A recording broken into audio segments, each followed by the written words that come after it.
everyone to the fourth Drone Study Committee meeting. This topic continues to be talked about in a lot of different arenas. I had the opportunity to be with some folks in the audience Saturday at a drone expo at the World Congress Center and serve on a panel discussion there. So a lot of good folks there, a lot of people excited about this industry. Before we get started, if you would, bow with me, we'll say a quick blessing. Our gracious Lord, thank you for this opportunity you've given us, God, to be back out at your work, Lord. Lord, bless this meeting that it might be productive and it might be the upbuilding of your kingdom. In Jesus' name we pray. Amen. All right, at this time, the first up is Mr. Eric Johnson, Lockheed Martin Associate Professor at Georgia Tech. While he's coming up, I'll tell you the focus of this meeting today is the economic side of the drone industry and looking at specifically what we may be able to do as a state to set up that type of environment to grow the companies we have in the state and also attract new industry to our state. Mr. Johnson. Mr. Chairman, for the chance to speak before the committee today. I really appreciate that and on that opportunity. Just very briefly, just a bit about my background. I teach at the Georgia Institute of Technology now. I first got involved in unmanned aircraft in 1995 as developing a small unmanned rotorcraft, and so I've kind of been I guess a believer in this type of technology for about 20 years now. In 2001, I joined the faculty at Georgia Tech, where there was an existing organization there called the Unmanned Aerial Vehicle Research Facility, doing research in technology around unmanned aircraft. In particular, in that period, we started to develop a research UAV capability around the Yamaha RMAX platform, which I think the committee's probably heard a little bit about. That's the relatively large unmanned rotorcraft that gets quite a bit of use in Japan and Asia, other places in Asia for aerial application, basically crop dusting. And we've basically since then we've been expanding to other types of research aircraft. Have done a lot of flying in the state of Georgia and other places to support research programs. We've added other types of aircraft, smaller aircraft, airplanes, and so on. It's part of that education and research program. In particular, some of the technologies that we've really concentrated on, one that would be fault-tolerant control, so allowing aircraft, unmanned aircraft or manned aircraft, to be able to fly more safely in the presence of faults that have occurred. Another is what we call vision-based air-to-air tracking, or using sensors to detect where other nearby aircraft are, and using that information, among other things, to avoid collisions.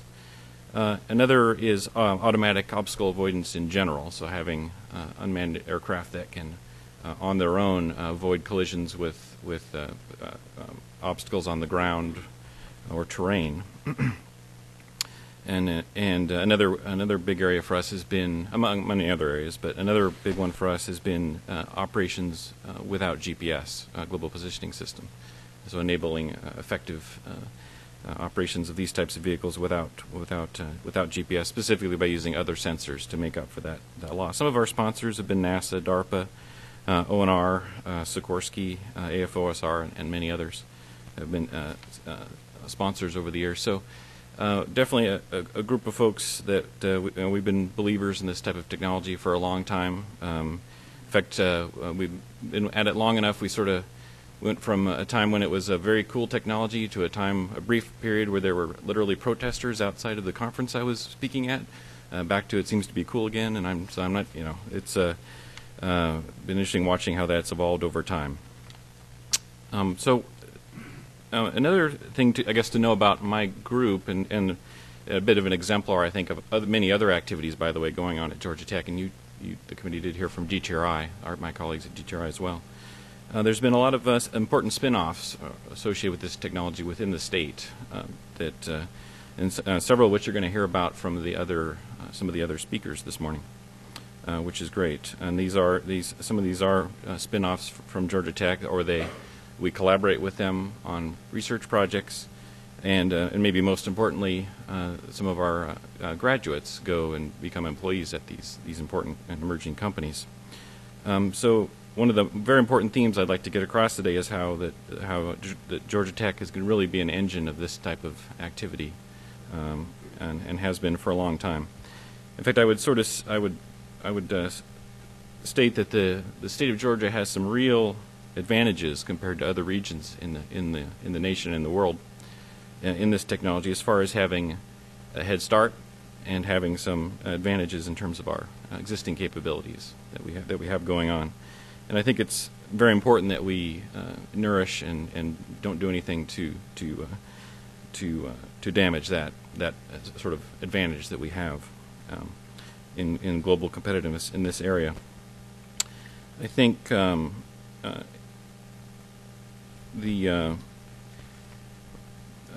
in terms of some of the things we need that I guess I would like to encourage us to consider in fostering that.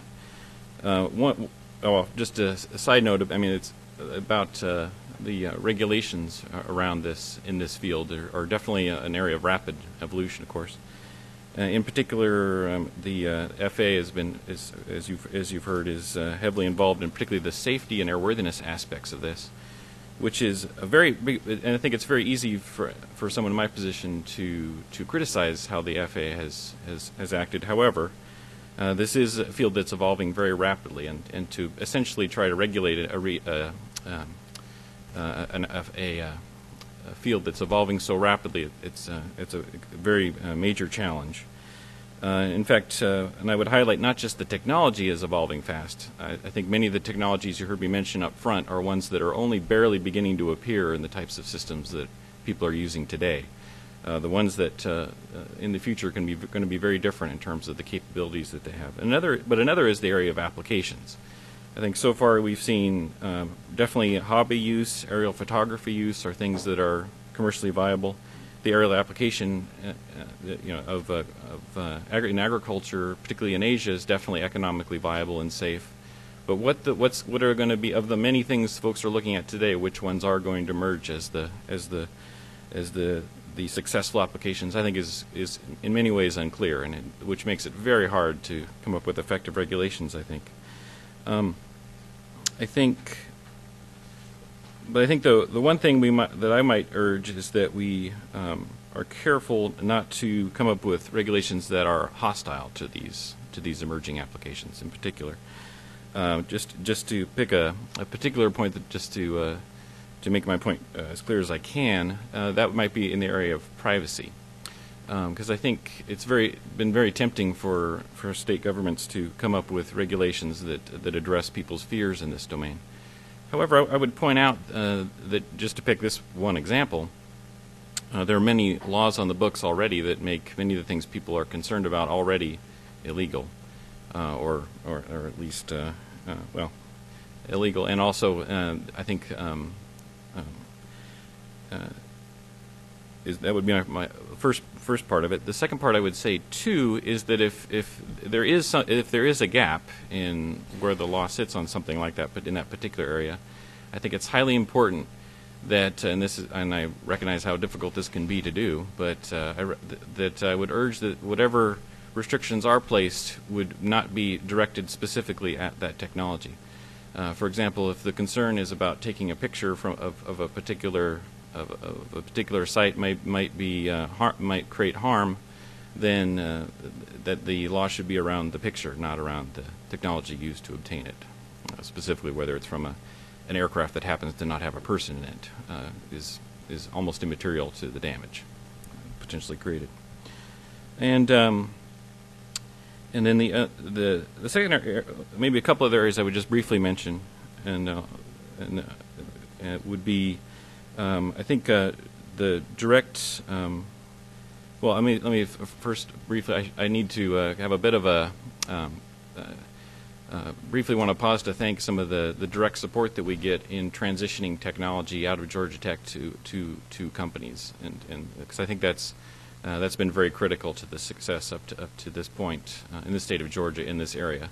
And so and then this involves many different organizations within the state. Some of which you'll hear about, I'm sure, in some of the other remarks.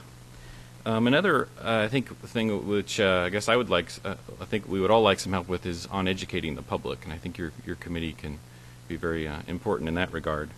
In terms of what are the real issues surrounding this, I think there's a little bit of we've gone through periods of a little bit of maybe overreaction to some of the concerns surrounding this technology. And I guess then the final comment I wanted to make is I appreciate the chair allowing me to go first. This was actually a bit of a scheduling issue because I have to teach a class before this committee meeting is over. But I would like to offer myself up for a further dialogue in this area. Like I said, I've been a believer in this for a long time. I work for the state, so I kind of have to help you. So I'm certainly more than happy to do that going forward, and I think I'm pretty easy to find. So that concludes my remarks. Let's see if there's any questions. Anybody have any specific questions of our speaker? All right, Representative Prince. Good morning. How you doing? I know you mentioned some of the studies, some of the things that you're doing as far as sensors and things like that, and you mentioned earlier about if we, as we try to develop regulations, not put it on not on the technology, but actually on the, I guess whatever outcome or whatever there is there. Are you guys doing anything, or are you developing anything or working on something that sort of helps us? Some type of applications or anything like that to say that sort of limits, if we had a limit, okay, it can't fly at 100 feet, that you could put some type of technology there that limits that that drone to do that? Absolutely. In fact, I would say one of the central missions of my group, and there are others like mine at Georgia Tech and other places, is about enabling this technology to contribute to society in a safe and reliable manner. So just to highlight one particular thing, which I think is along the lines of what you're asking, would be collision avoidance technology. So, the typical way that an unmanned aircraft today that you often hear about avoids hitting something is basically a human looking at a camera, right, where that information is relayed to them on the ground, and they have to make sure they don't run into things. Well, to the extent that one of our key technology areas is automatic collision avoidance, and we're having quite a bit of success in enabling aircraft to avoid hitting things on their own, making them safer. So to the extent that's successful, and we can make those things as reliable as they need to be, they could actually eventually be reflected in regulation policies. Well, this is more in the area of regime of safety, I suppose, would be more of a federal question. But to the extent that may enable operations that wouldn't otherwise pass muster in terms of say safety, I think one case I'd like to just sort of put out there that just to get you thinking about it is some of the technologies we're working on would allow you to potentially safely operate very close to an object, and potentially, and with the precision level, to do tasks that are barely being contemplated today.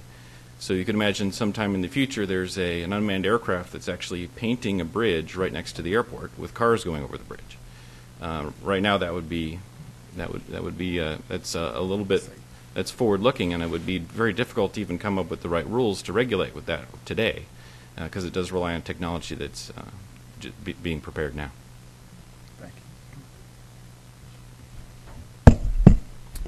Any other questions? Thank you very much, Professor, for your time. All right, next we have up Mr. Steve Justice, the Director of Center of Innovation for Aerospace for the Georgia Department of Economic Development. And Steve has been a big help to us through this process at multiple meetings and getting multiple speakers. So, Mr. Justice, we appreciate your help. Yeah.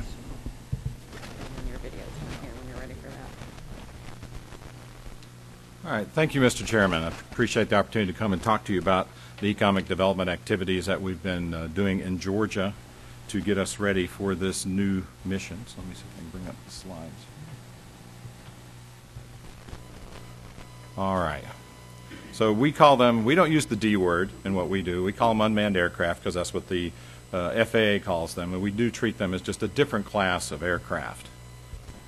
But to let you know a little bit about what I do for the state and what my center does, there are 6 centers of innovation represented by the symbols at the bottom: aerospace, agribusiness, energy, IT, logistics, and manufacturing. And our job is to help grow these industries in the state of Georgia. We're a little different than what you may have encountered in traditional economic development. We're not the folks that go out and recruit. We work with the companies that are already here on the ground in Georgia. We don't help them with incentives or things like that from our center point of view. We walk into the company and say, what's keeping you from growing? Is it that you don't have the right technology, you don't have the right connections to the workforce, you don't have the right partners? And we deal with them on a business level to help them solve their problems and help them grow their companies and in the end create more jobs here in Georgia. So that's what we do day in, day out. So to start the discussion, I need to give you a little bit of a background about the aerospace industry in the state of Georgia, and then I'll get to unmanned systems, so I'll go through this relatively quickly. We have over 500 aerospace companies in the state of Georgia. The map you see on the screen, the dots represent the top 40 employers. And really, we're located all through the state. I think of 159 counties, I think we've identified 8 counties that don't have some sort of aerospace activity going on. We have over 500 million university research and engineering and technology. About 10 to 12% of that is in aerospace technology. We have highly ranked universities and technical colleges for the workforce. We've got ports and airports to move things in and out, and we're the hub of the growing aerospace cluster here in the southeast. So aerospace contributes almost $51 billion a year in economic impact to the state of Georgia. Put that in perspective, agribusiness is our number one at $75 billion a year. So we're right in there. We do a lot. We have over 88,000 people employed at those over 500 companies. That's direct employees, and each one of those 88,000 jobs supports another 1.5 jobs across the state. So aerospace in total supports over 200,000 jobs in the state. We have really 3 sectors in our aerospace industry here. The first one is manufacturing. We're very strong in this. We exported $8.25 billion in aerospace products internationally in 2014. That ranks us number 4 among U.S. states. California, Washington State, number 1. California, Texas at $8.3 billion, and then us at number 4. So we're hoping to catch up with Texas in the next year. But more importantly, it's the number 1 international export of the state of Georgia. That's planes and parts. So we have a lot of different companies, Gulfstream, Lockheed, the folks you know, Maul and Thrush, smaller companies. We do a lot of aerostructures, components all through the state, and we're very, very strong in aircraft engines. In maintenance, repair, and overhaul, keeping them flying, as we say, you build them once, you maintain them and operate them for 20, 30, 40 years, or for the Air Force, 50, 60, 70 years. We are ranked number 4 among U.S. states in our employment in the civilian area of maintenance, repair, and overhaul, with over 20,000 people involved in that in the state. Delta Tech Ops, and at the airport, the largest MRO in North America. But we also have Warner Robins Air Logistics Complex. They have over 23,000 folks there, of which 13,000 civilians are involved in the sustainment of F-15, C-5, C-17, C-130. So we're very large in maintenance, repair, and overhaul.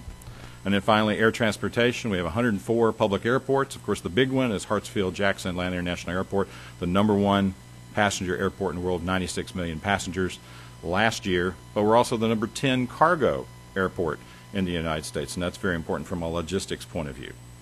So we're very strong in those 3 sectors. We also have general aviation, which you can't forget about because that's part of our transportation system. We are ranked in all the measures up there, employment, labor, output, contribution to GDP, in the top 3 or 4 states in the United States.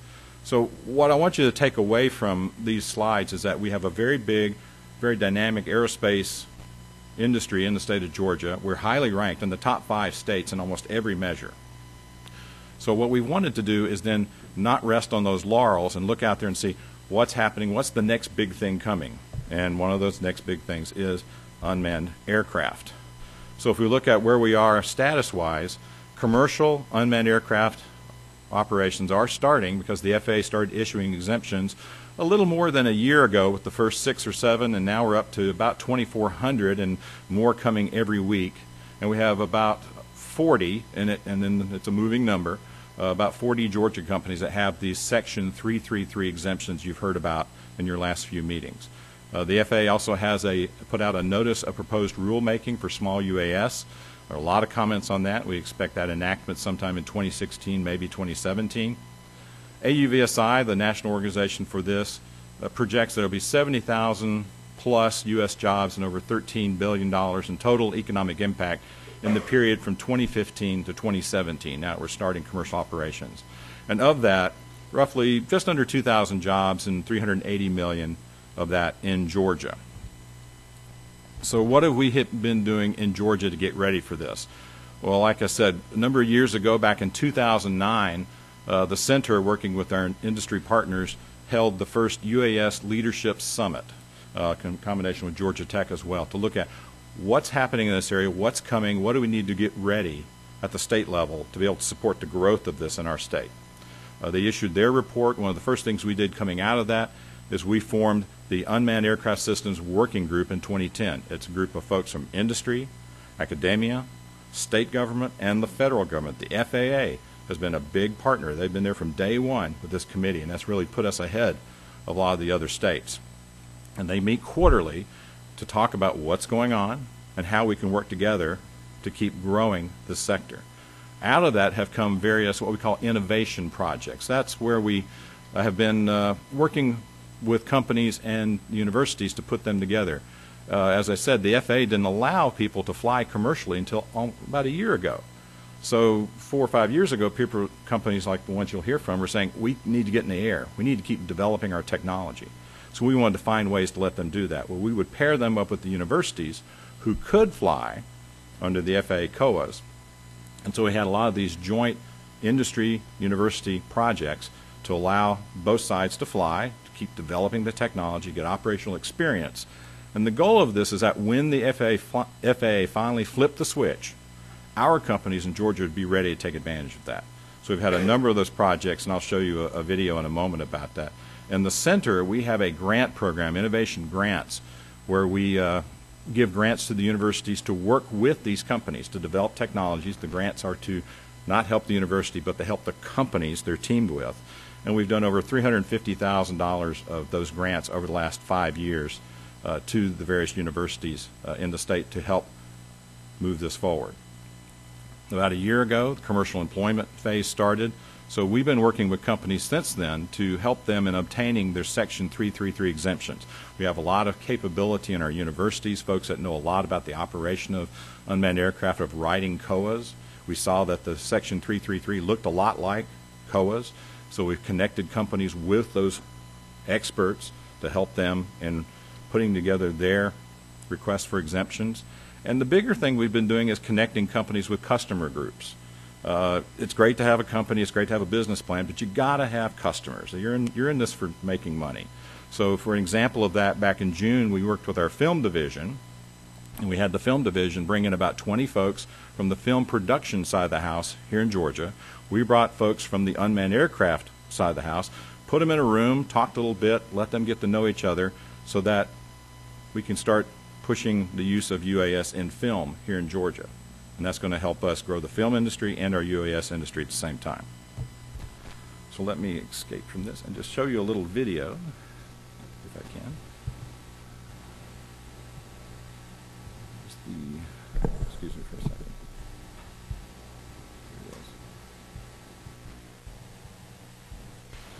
And this goes over, this video is about a project we did 2.5 years ago in connection with our Center of Innovation for Agribusiness.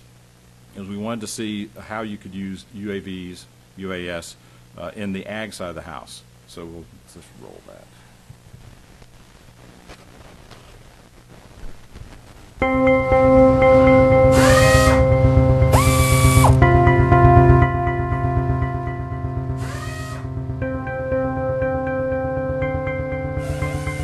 UAVs are unmanned aerial vehicles. They're essentially an air vehicle where you do not have a person in it.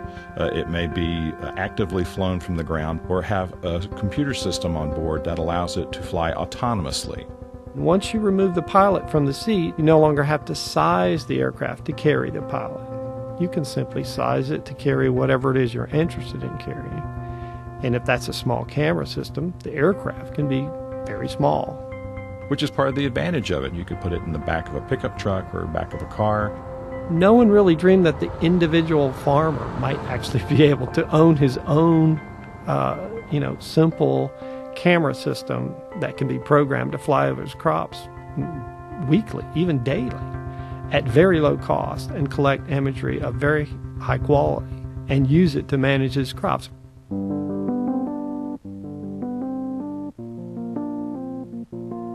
Well, using these UAVs to take aerial digital photography of these plots and then translate that information back to the producer and identify what's the health of their crop. All right, launching. Is there water deficiencies? Is there nitrogen deficiencies, pest damage?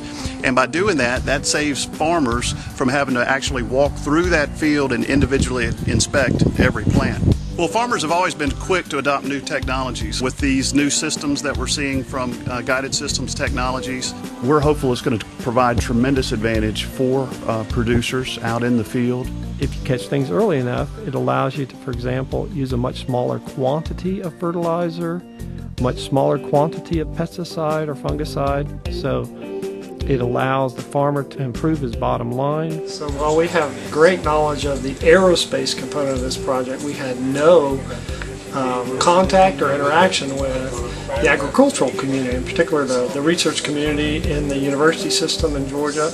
The Centers of Innovation has been instrumental in pulling all of these diverse components together to create the opportunity to demonstrate the potential of the technologies. But I think the most valuable thing are the connections they help you make. We're very excited about this partnership between the Center of Innovation for Agribusiness and the Center of Innovation for Aerospace in working together. We're seeing in Japan, they already use UAVs to spray their fields. South America is looking at this. Europe is looking at this. We want to be a leader in all those areas in terms of we want to be able to manufacture these vehicles here, but we also want to be the go-to place for people to come to learn how to operate these vehicles, the training of it. We want to have companies in Georgia be the leaders in operating these vehicles and providing those services, not just in Georgia, but throughout the Southeast, the nation, and maybe even internationally. Without the center, I think we simply wouldn't really know where to begin.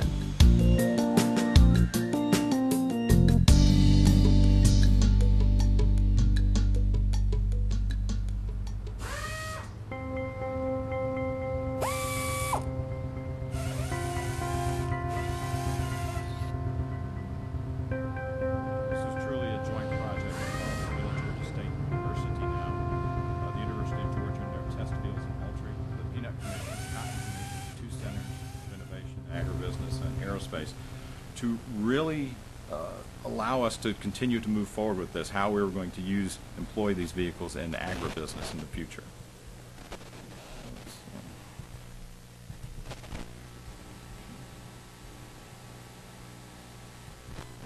All right. So to support that continued growth, we do have strong universities here, as you've heard from Georgia Tech earlier, and the School of Aerospace Engineering, and also GTRI, which you talked to in your first meeting, giving us the robotics and UAS technologies. Middle Georgia State University is our only public institution in Georgia that has a college or school of aviation.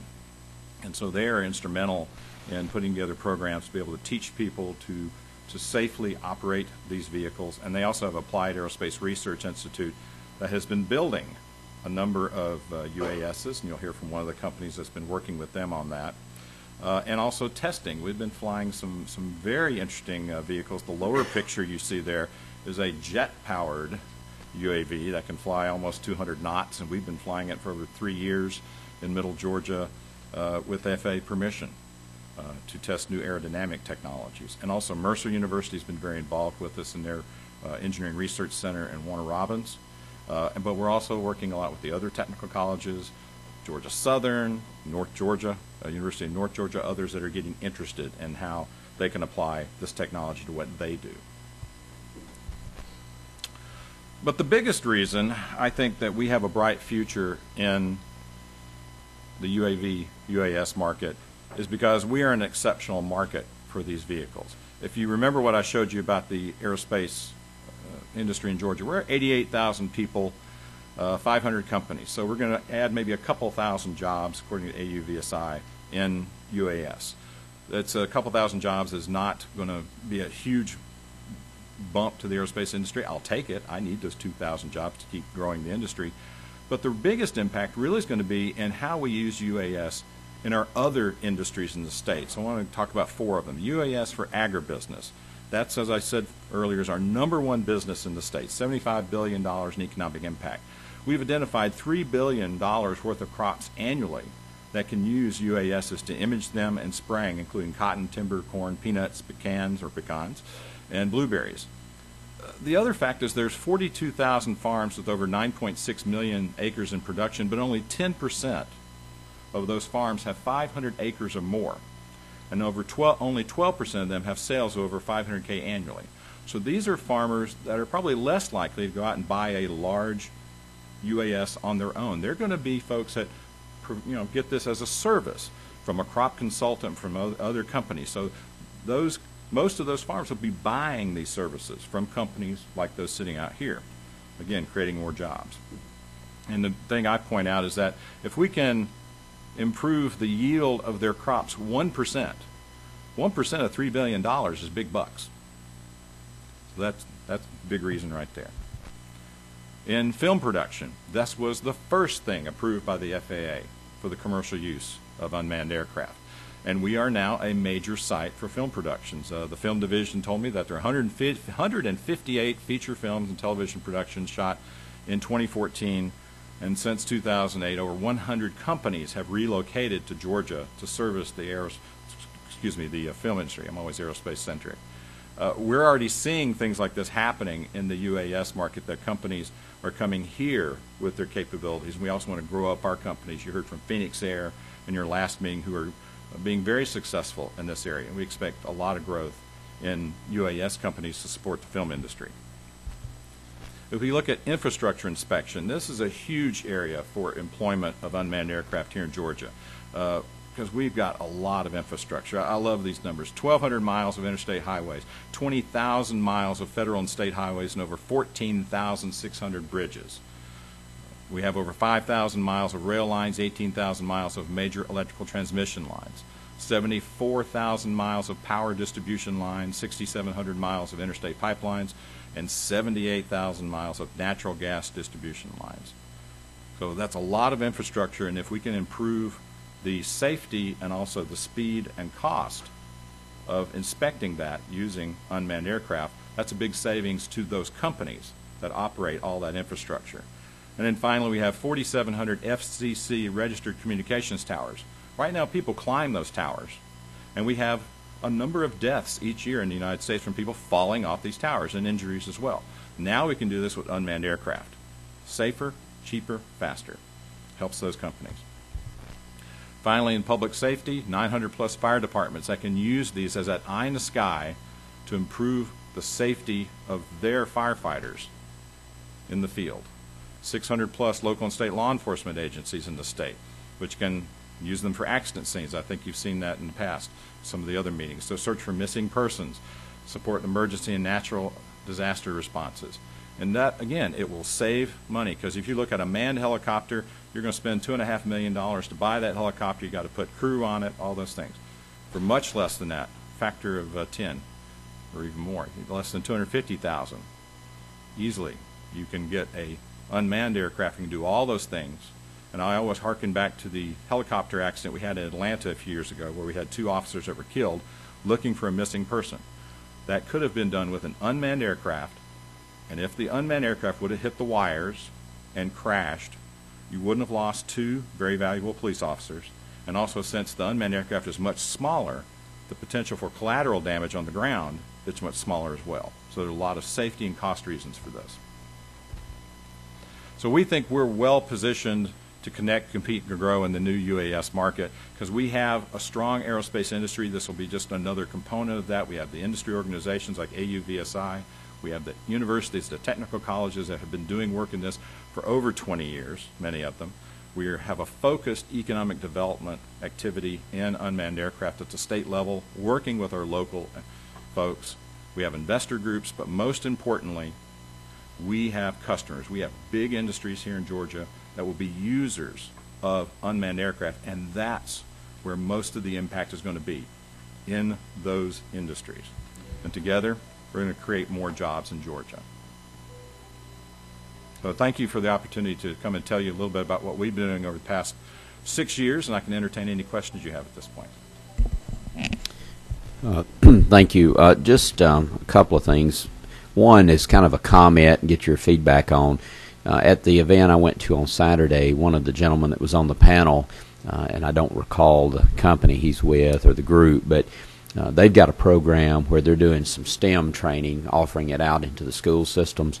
Right now it's an after-school program where they send them the material, teach them how to build their own drone, unmanned aircraft. They build it, and then they go compete regionally and then at a national level. And one of the things, the ideas he had was, as you know, the FAA is talking about changing the commercial application to be an operator's course instead of requiring a pilot's license. And if they do that, the idea was is this could be offered in our high schools as STEM training. At the end of the course, they could take a test and become an operator if they were 16 or over, an operator qualified to go out, work for a company, and get a job flying an unmanned aircraft for a commercial application. So I thought that was very innovative. It's a very good idea that could increase employment opportunities for our young people. And they've had great success. I think the total cost of the program is right at $2,000 and they get the drone, they build it, they learn, and there's a lot of different applications that's going into that. So also I believe Senator Hill, you've got a question. I do. Thanks again. Thanks for meeting with us the other day, and thanks for being here as well. All of y'all and your team are doing great work. Just a follow-up, what else can we be doing? We're doing wonderful work at the university level with the research. There's tremendous opportunities, as you suggested, within just the infrastructure on that last slide or two, etc. Anything that we can do to help create the best environment for the manufacturers for these unmanned vehicles to come and continue to come to Georgia to be the place where actually once all this technology is created, someone's got to actually build them. I'm sorry. No, what else can we do that we're not already doing?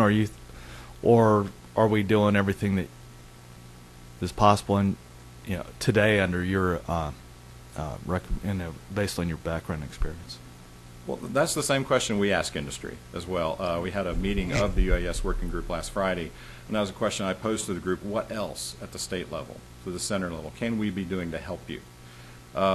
In general, manufacturing a UAS is no different from manufacturing any other aerospace product, and we're already doing very, very well at that. That we have a number of things in the state of Georgia that make it a good environment for aerospace manufacturing. So from that point of view, we already have a great environment. It's just how do we now apply that to unmanned aircraft? I'll leave it to some of the industry folks that are here. They probably have some very specific things maybe that they would like to tell you about. But generally, because we are so successful in aerospace already, the ingredients are all there. So again, there might be, the industry folks might have some very specific things they want. And it changes because 3-4 years ago, the big thing industry wanted from us was help us find a way to get in the air and fly and keep developing our technology. And we did that through the innovation projects. Then the last year has been, how do we get our 333? How do we connect with customers? How do we do those things? Next year it'll probably be a little different as the market evolves. So we try to remain flexible, at least in the center, to see what's going on and then be able to adjust to the needs of the companies to help them grow. I guess a follow-up might also be appropriate, and it either for you or the guys following is, should we be cautious about in moving forward? What could we do that would be potentially hurt the development of the industry from the standpoint of the research side as well as in-state manufacturing? You may not have the best answer, but some of the guys speaking after you may, is what should we really avoid doing and really take a second look at it before we do so? It sounds like that might be the more appropriate question than maybe my first one. Yeah, I will say that I'll leave the details to the industry folks. I do want to commend the committee. You've taken a very deliberate approach with this being your 4th meeting. You started with the FAA. I applaud you for that. A lot of people, when we talk about UAS in the companies, we always say we got to go talk to the FAA first. I've done a lot of programs with the FAA over the years, so you go talk to them first, and then you keep working the project. So that was a very good way for you to start. So I think they'll have some very detailed things they want to talk to you about. But we have already a very good environment for UAS. We're maybe not as loud as maybe some of the other states, but we're sure flying a whole lot more than some of them. So we'll take that. Just a little bit of a follow-up on that. One of the things that when we've had these conversations in the past, you and I, Senator Hill, and others, I think it's important that we keep in mind that aerospace is bigger than just the drone industry. Unmanned aircraft is a small portion of the aerospace industry, which is doing very well in the state. I know there's other states, and we've talked about, that have created commissions or authorities that look at unmanned aircraft. And conversations with you, I think that, and would you agree that if we were going to take an approach like that, it would be your recommendations that we look at the whole aerospace industry as a whole, not just focus just on unmanned aircraft? Is that a fair statement? One of the things we do is we do monitor all the other things states are doing, and each state does it a little differently in terms of how they promote their aerospace industry. Some do it with commissions, some do it with public-private partnerships, some with 501(c)(3) nonprofit organizations. We're unique in that we have the Centers of Innovation that do this as a totally state-funded entity. We're focused 24/7 on the aerospace industry. So there's lots of different models that you could look at. I wouldn't purport to tell you which model might be the best one for this state to go. We just continue to monitor that, and we borrow ideas from the other ones. Again, I'll throw that to my industry brethren and all that. But we do have a very large industry, and we want to promote the whole industry, including the unmanned aircraft side of it. And I don't want to speak for Senator Hill, but I know in conversations with him, one of his chief concerns is making sure that prior to this study committee, a lot of us in the General Assembly had very limited knowledge about what an unmanned aircraft did or what its capabilities were. And I think it's important that we educate our fellow legislators and others in elected office in our state that has the ability to set up the right climate for this type of business. So I think we've had conversations about, and you hit on something that's very fluid, and you have to be flexible because what the industry needs changes day by day, year by year, that we want to make sure that we're staying on top of that so we can react as soon as the industry needs that. And I think that's where the idea has come up from Senator Hill about the idea of maybe having more of a permanent type group made up of some legislators and industry individuals, maybe as a commission type approach in the future. So Senator Hill, I don't want to speak for you, but no, thank you. I think you nailed it. Basically, is y'all are doing great work. In a more formal setting, we can provide additional resources to, if all we did is just bring additional attention to it, to percolate it up, which is probably something that you might not be, you might support. I mean, obviously the right kind of attention. We don't want to get negative. That's not the objective, but the right kind of attention, which brings additional support at the state level potentially, as well as all sorts of resources, not maybe just financial, but other resources. Because all you have to do is turn on the TV today and hear about unmanned vehicles and drones. And I was somewhere over the weekend. They talked about Russia with unmanned submarines, drone submarines now. So goes on and on and on. That's not what y'all get into, and you're thankful that that's not your area. But there's a lot of attention. I think more of a formal setting can help us get to the right answer or continue to create a best environment for y'all to really excel. So thank you again. Any other questions? All right. Thank you, Mr. Justice. Next up, we have with the AUVSI Atlanta chapter, Tim, and you're going to help me with your last name, but I'm going to try Ramashiko. That's close. You're kind.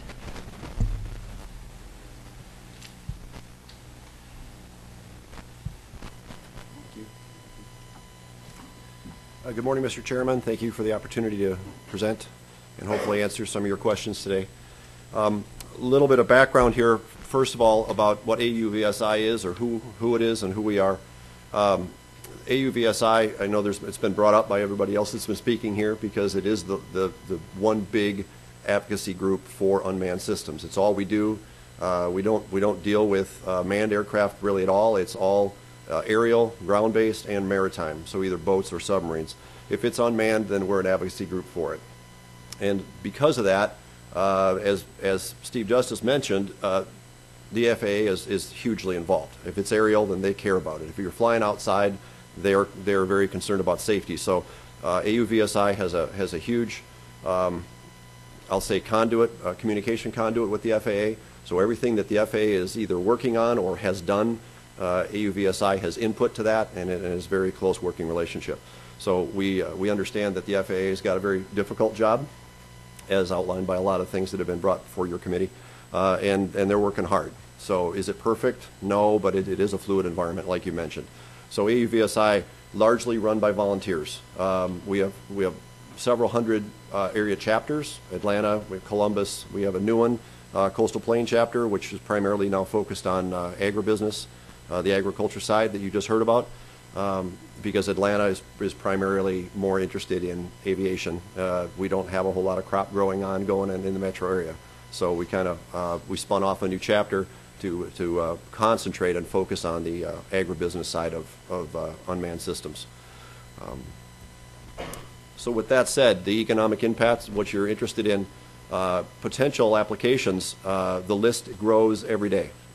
We heard about a number of them this morning, but there are just unlimited number of things that you can do with unmanned systems that are either safer, to not endanger people, as Steve mentioned about tower climbing. Tower climbing is one of the most dangerous jobs in the market today, just because of that risk of being in the air all the time. So inspections, and eventually, as the professor mentioned, it would be great to be able to actually have unmanned systems do work that would replace the high-risk occupations that injure so many people. But we have a lot of other things that are currently being done. Filmmaking, you heard from Phoenix Air. Those guys are doing that. You heard from Southern Company and doing all the power line kind of stuff. Excellent use for unmanned systems. And obviously all of these companies are all expanding their groups. We've heard about Amazon. We've heard about Google. You probably haven't heard much about UPS. They've had an unmanned group for 10 years looking at trying to deliver packages with unmanned systems. You just don't hear about it. And they're right here in Sandy Springs. And I'm sure FedEx is not far behind. So everybody is going to be trying to get into this business. It's huge, and we're right at that cusp of having it explode. So economic potential, according to AUVSI, and they monitor a lot of different areas of economy nationally and internationally. Global market is currently $11.3 billion in the unmanned aerial market. Over the next 10 years, they're looking at $140 billion. The good thing one of the things that I was going to say has already been said a couple times already this morning, and that's Georgia is very well positioned for this money, this market, these jobs and manufacturing, because we have a high technology quotient in Georgia.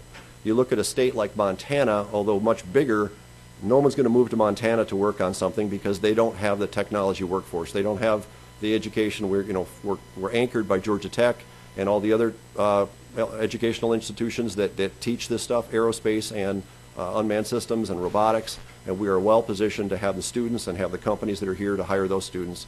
So we are well positioned to capitalize on a lot of that money that's going to be being poured into the market, not by the bucket load, but by the dump truck load, really. So a lot of things going on. One of the big concerns that everybody has, and AUVSI is very concerned as well, and monitoring this kind of on a daily basis, is what the FAA is doing with the airspace integration. So airspace integration is a polite way or a fancy way of saying, how are we going to deal with manned aircraft and unmanned aircraft in the same airspace at the same time so they're not colliding or causing problems for each other? It is an issue. It's a big problem because obviously everyone's concerned about safety. We don't want to be crashing manned aircraft, especially commercial airliners, if it gets tangled up with an unmanned system. But really, I think in previous meetings you've heard from the other folks from Southern Company, from Phoenix Air, from these other operators that have the 333 exemption and how much effort they've gone through to get that exemption, how they've had to outline their protocols, their procedures, their aircraft testing, their pilot training, and they've had to document to keep the FAA happy in the safety category. The category of folks that worry me are I'll call them undocumented pilots, right? The people that are buying, they get a toy for Christmas and they're out in the front yard flying it, and if they live next to Petrie DeKalb Airport, or they live next to Hartsfield and they're starting to fly those aircraft in the flight path of a commercial airliner, they may not even know how much problems they're causing, right? These are the problems that can have catastrophic results. The people, the company that I work for, I'm a volunteer. I don't get paid at all for AUVSI. The company I work for is an international consulting company. We have a $20 billion company. We work in 150 countries. We are an engineering company. So we are very interested in bridge inspection, in tower inspection, power line, pipeline, gas and oil, all that stuff, where we are actively pursuing unmanned systems in all of those areas. But we went through all the hoops and all the documentation and training and protocols that the FAA requires to be a 333 holder. A lot of other folks aren't. They're just doing it because they can. And that's the part that I'm a little bit worried about. A little bit of a side note here, I was in a training class week for 4 days last week, and I was in the class with about 75 police officers. This has nothing to do with unmanned, but of course when you start talking about police officers and fire departments and emergency response, unmanned systems just kind of come up. And I came to find out that almost every police department in that room has one or more UAS platforms that they are actively and currently flying. None of them have FAA approval. They're all flying undocumented and unregulated, and none of them even knew that they were breaking the law. So I tried to explain to them, and they kept using the word exigent.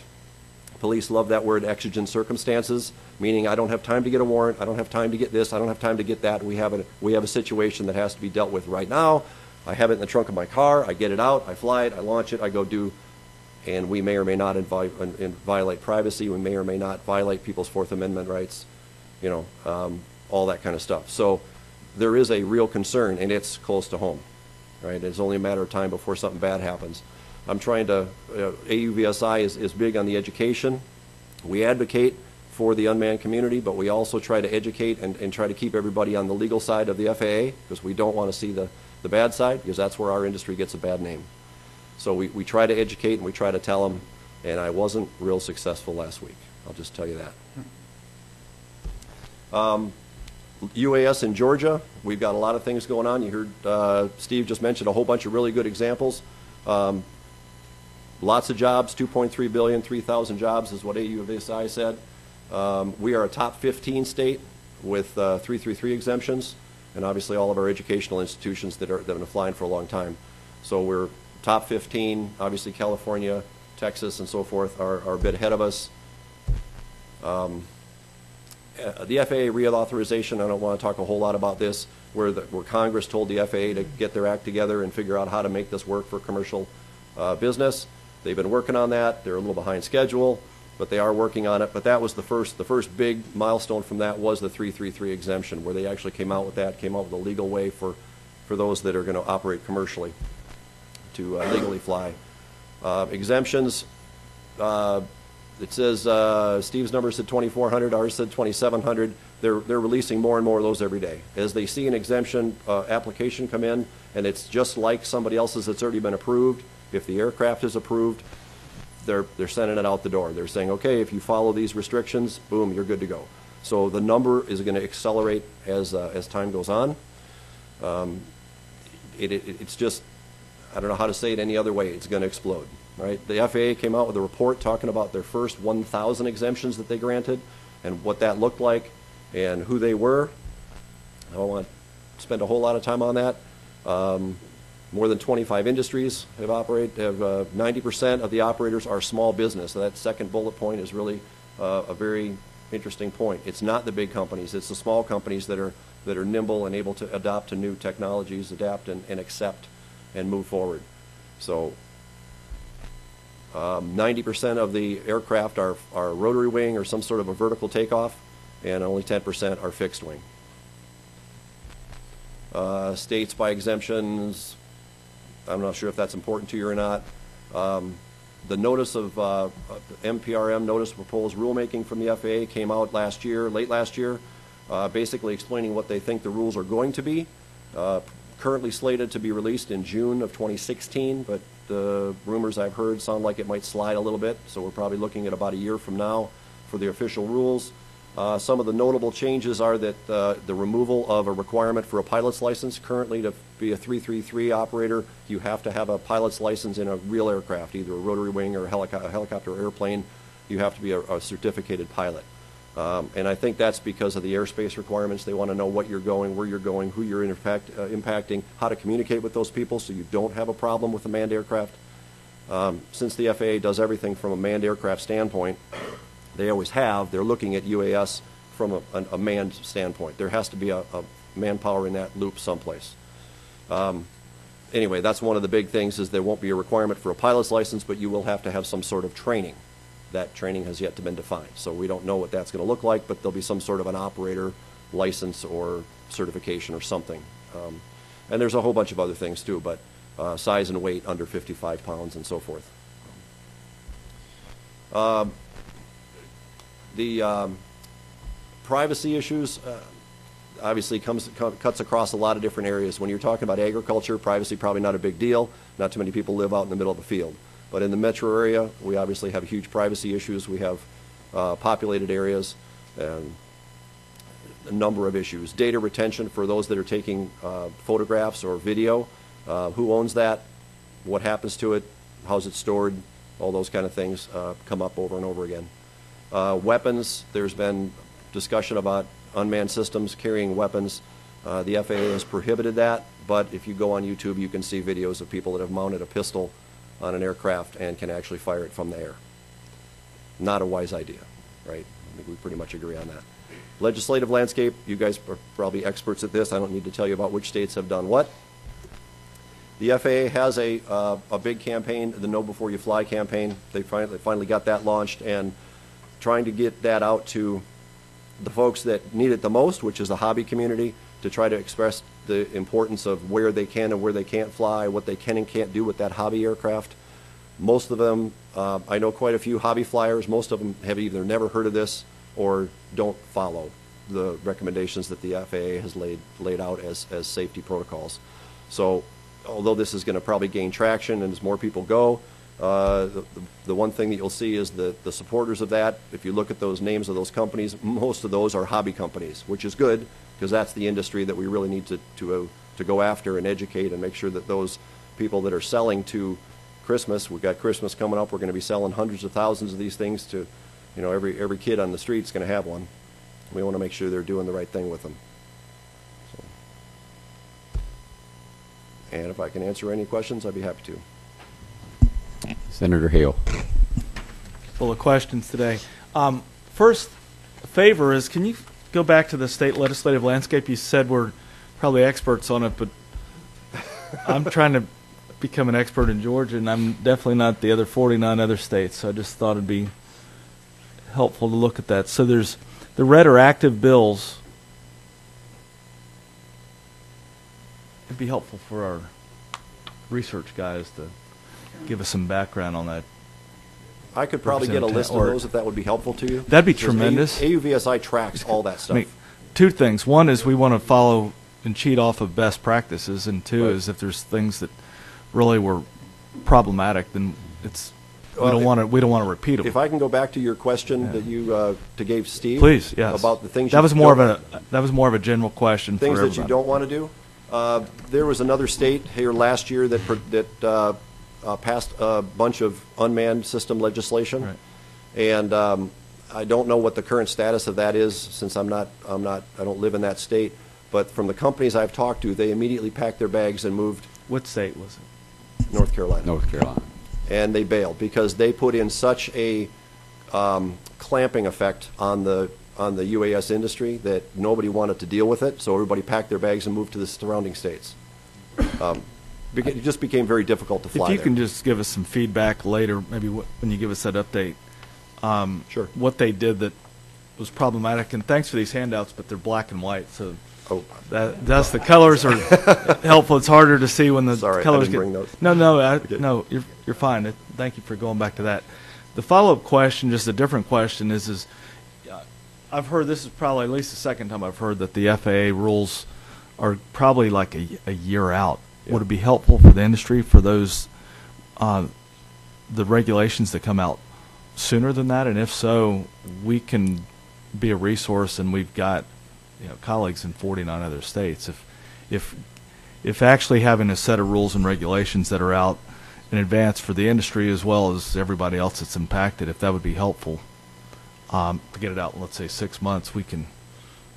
I'm not sure what takes them so long, but they are a big organization, so it's the government. They're there here to help you. So and there's a lot of review that goes on, and so I'm not the right one to ask about that. But the answer to the first part of your question is, I think once that comes out, that will cut away a lot of the nonsense and get right down to what's really important. As long as you're in an aircraft that's under 55 pounds, if you're over that, none of this applies to you. You're still under the old rules. You have to get FAA approval, and that's a much longer process. But for most of what we're talking about, I think that proposed rulemaking will it answers a lot of questions. As you read through it, it talks about a lot of things. Is it perfect? No, but it's a good step. It would have been nice to have a year or two ago. Chairman, we should probably seriously follow up on that, because as that slide indicates, there's a lot going on in the states, and having worked up in D.C., they don't really recognize that a lot of the states even exist sometimes. I mean, they act that way.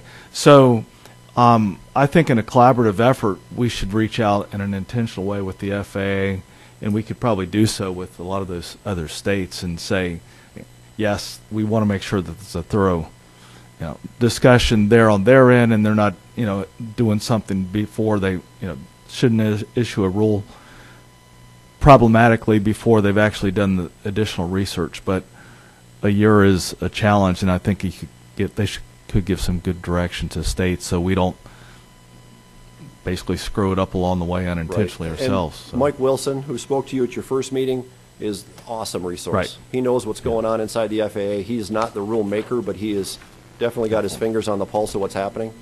So he can tell you a lot of that. Okay. So he's a great resource, and he's here. He's local. The one thing that, in addition to putting in real onerous regulations, the thing that I would like to see in any proposed Georgia legislation is that you put a carve-out in there for people that have complied with the FAA rules. If you've already gone through all the hoops and met their safety criteria, which is substantial, that should get quite a bit of nod from the states to say, well, if you've complied with that, great.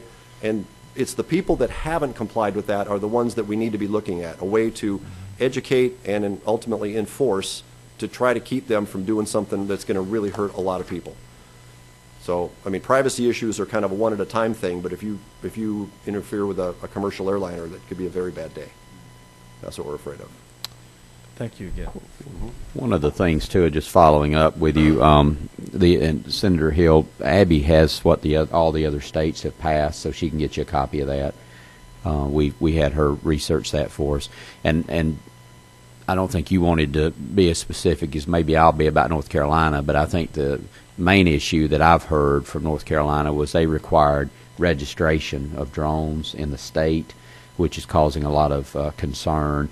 And in conversations with industry leaders in this area with the FAA, there seems to be a desire to have a streamlined approach to that, so that if the FAA is in there moving, it sounds like, in that direction to require some type of registration, yes, that they handle the registration so it's the same in all 50 states and we don't have a duplication of that process here in Georgia. That's what happened in North Carolina, and I think it's hurt the industry there. Not only that, but they also required that your aircraft had to go through a airworthiness inspection, and there were a very limited number of places to get that done, that you had to pay somebody else to look at your aircraft. And if it's a commercially made aircraft, you're buying something that a manufacturer has made, it's been tested, that's fine. It should be a quick process. But on the internet today, you can go online and buy a box load of parts and assemble it yourself, and you have a completely untested, and you're on your own there. That's the problem. That's where that kind of came from, is they're afraid of that. But again, the people that are going to comply with the rules are going to do it the right way. It's the people that don't comply is the problem. Mm-hmm. That's where the safety issues come from, because they don't know. It's hard to know what you don't know, right? So. And we've heard pilot registration as well in North Carolina. That's right. So you added. We've heard that from several presenters over the course of our meetings, is that the Section 333 folks are not the problem. It's the novice that are using the drones, or the companies who, and we heard from a presenter a meeting or two ago that does this for a living and was asked, do you have a Section 333 exemption? And he said no. So we had at our meeting on Saturday at the World Congress Center, there was a question, and Mike Wilson was on our panel from the FAA, from someone who said, I'm doing this and getting paid for it, but I don't have a Section 333 exemption. Of course, I told him there's some things probably left better unsaid, but there are a lot of companies out there that are opening up that are not in compliance. So the folks who are jumping through the hoops are not who we're really worried about. Correct. Any other questions? All right, sir. Thank you for your Thank you. time very much. All right. Next, we have Dr. Eric Corbin. If I'm not mistaken, I believe we saw you in the feature film just a few minutes ago that Steve showed. Good. Thank you for being here, with founder of Guided Systems Technologies. Yes, thank you. Thank you very much for having me here. To give you a little bit of our perspective as a private business and a producer of UAVs on the many economic benefits we see to the state and to the nation. Little background on myself. I'm the founder of a company, Guided Systems, which you saw highlighted in the film there. Thanks very much to the Centers of Aerospace and Agribusiness. We've been around for over 25 years. We're based in Stockbridge. We're a small business. And for most of that time, we collaborated a lot with the university system, especially Georgia Tech here. You heard about some of the programs going at in Eric Johnson's lab and others, to develop technologies to enable fully automated flight of vehicles, technology that today we take for granted, just like in our smartphones, GPS and miniature sensor technologies simply weren't available not so long ago, and made the job very difficult. We've transitioned from developer of that kind of technology to the developer of systems, so complete flight vehicles that can be used to perform various types of tasks. And we've recently transitioned away from dependence on defense spending for our work to squarely focus on the commercial industry. And the reason for that is because, as you've heard from many folks today, the commercial opportunities are tremendous for a business. The applications are limitless, and the motivation for industry to adopt the technology is very, very simple. Lower cost. You can do things with a UAV very effectively that you simply can't do with a manned aircraft, or you can't do except at a much higher cost with a manned aircraft. So when you think about the use of UAVs today in our industries across the state, I think the long-term view should be, if they aren't successful in having access to this technology and adopting it, they are no longer going to be able to remain competitive. We will begin to lose a lot of business to other states and to other nations that are employing this technology effectively. So it's important that we support the industry for a lot of reasons, but from my perspective, competitiveness is number one. For the very same reasons you're seeing such dramatic growth in the consumer marketplace, you're going to see similar growth, I believe, in industrial applications. Some of them have been talked about today and are quite obvious, and some of them are quite novel. Some of them are a little ahead of their time because of the advanced technologies that are needed from our university programs to enable them. But it is certain to us as a company that you will see one day the bridge painting robot that Professor Johnson mentioned, and many other types. To give you some flavor of the kinds of things we're doing today with these vehicles, we have a task right now with the Department of Energy to complete a pilot program of inspecting the interior of very large chimney stacks. This is normally done today by erecting a very large crane, lowering a person on a seat, or with folks actually climbing those chimneys and rappelling. Often the inside of these chimneys is a highly contaminated environment. And there are also great difficulties in how will you rescue someone if they have an injury while they're inside the chimney. There are huge amounts of money, lost revenue, that occur when you have to shut the plant down to enable the inspection process. With drone technology, you can complete this task very effectively, this inspection task, in a very short period of time. So the time the plant has to be shut down is reduced dramatically, and without ever having to put a person into that hazardous environment. I mean, this is huge, right? I mean, there are many businesses here in the state that perform these inspection tasks today, and unless they can adopt this new technology, they're going to lose out to their competitors from other states who bring this technology with them, because it's so much more effective in getting the job done at lower cost.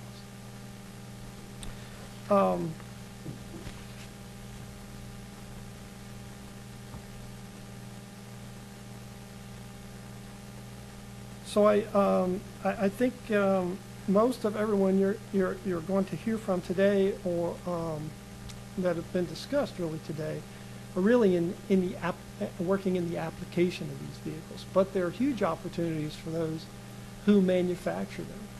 And I wanted to share with you a little bit of some of the difficulties faced by companies who are in the manufacturing business for these vehicles that are somewhat unique. Steve mentioned the various aerospace sectors in our state that are manufacturing aircraft today. But UAVs are unique in that the small size and the new technologies lead to opportunities for manufacturing essentially a consumer product. And even though you're working in a professional application for industry, there's tremendous advantage to taking those components that are being mass produced for the consumer market and applying them effectively in professional applications. But there are many applications that require larger payloads, larger sensors, and longer flight times that can be achieved with what's available from the consumer products. And so as companies seeking to manufacture these larger vehicles, we're faced with the challenge of very low cost, competitive components that are being mass produced in China and elsewhere and offered at commodity prices, and a regulatory environment that is slow to adopt and allow the introduction of larger vehicles. So you heard about, for example, imaging of crops as a very useful application, but there are great opportunities also in agricultural spraying, but it requires much larger vehicles. One very interesting application we're involved in now is spraying at the tops of pecan trees where ground-based spray equipment simply can't reach using an unmanned air vehicle. These applications are a little bit further down the road because the vehicles are larger. The FAA is not really ready for the introduction of those vehicles on a large basis. So the revenue from customers to allow us to aggressively develop those is not in place yet.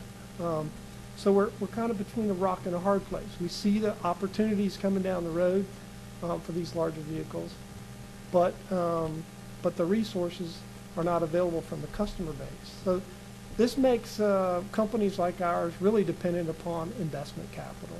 You have to find private investors who are willing to put money into the companies now to develop the technologies needed to be ready when those more advanced applications of UAVs become available. So I guess I wanted to offer a few recommendations for things we think you as a state legislature can do to help businesses such as ours. One is to continue the excellent support that we've received from the centers of innovation like aerospace and agribusiness, and from the university system to develop the technologies we need to help us find those technologies in the university systems and to make introductions to those in industry who would use our products. I'm not sure how you can do it, but we desperately need more investment capital in the state of Georgia for these types of ventures. If you pay attention to the drone space from an investor's perspective, you will see really quite amazing sums of money being raised and invested in drone companies in Silicon Valley. But very little of that type of money has become available to companies in the Southeast. I'd like to reiterate what others have said about the need for public messaging. I think one of our greatest fears is that we will suffer a major setback in the industry because of the potential for a really unpleasant and potentially disastrous event, like for example, the interaction of a commercial jetliner with a small drone being improperly operated. I think it's very important that we do a really good job of educating the public on their responsibility when they operate these consumer drones. Another idea was to consider exploring at the state level ways in which the state itself could employ the technology, drone technology, to save large sums of money in tasks that they perform on an annual basis or on a regular basis. Whether the state performs those tasks or contracts others to perform those tasks, there are potentially very large cost savings to the state if they adopt newer technology like drone technology. And perhaps the state could identify some of those opportunities and even mandate the use, the cost savings over time to encourage drone use. That would help the company. I don't really know how it works and whether it's appropriate or not, but I've certainly been impressed by the results that have been attained by the tax credits offered to the film industry. And I can't say that I know that it's appropriate, but it certainly has produced impressive results. And I could see, for a lot of reasons, many companies that are interested in producing drones for use worldwide being attracted to the state of Georgia for reasons that might include such a tax credit. Lastly, I think we have to face a very difficult reality, and that is drones are a really amazing tool to do really amazing things. But just like so many of the other great technologies we enjoy today, they can also be misused. And I fear they could be used very effectively to do great harm by those with ill intent. And I think it's important that we recognize that these risks exist, and that we not wait until something bad happens, but we're proactive in seeking technical means, for example, to monitor drone use and to effectively defend against their improper use. So again, this comes back to, for example, university research programs where there might be opportunities to really explore how do we prevent improper flight of drones in the space around Hartsfield.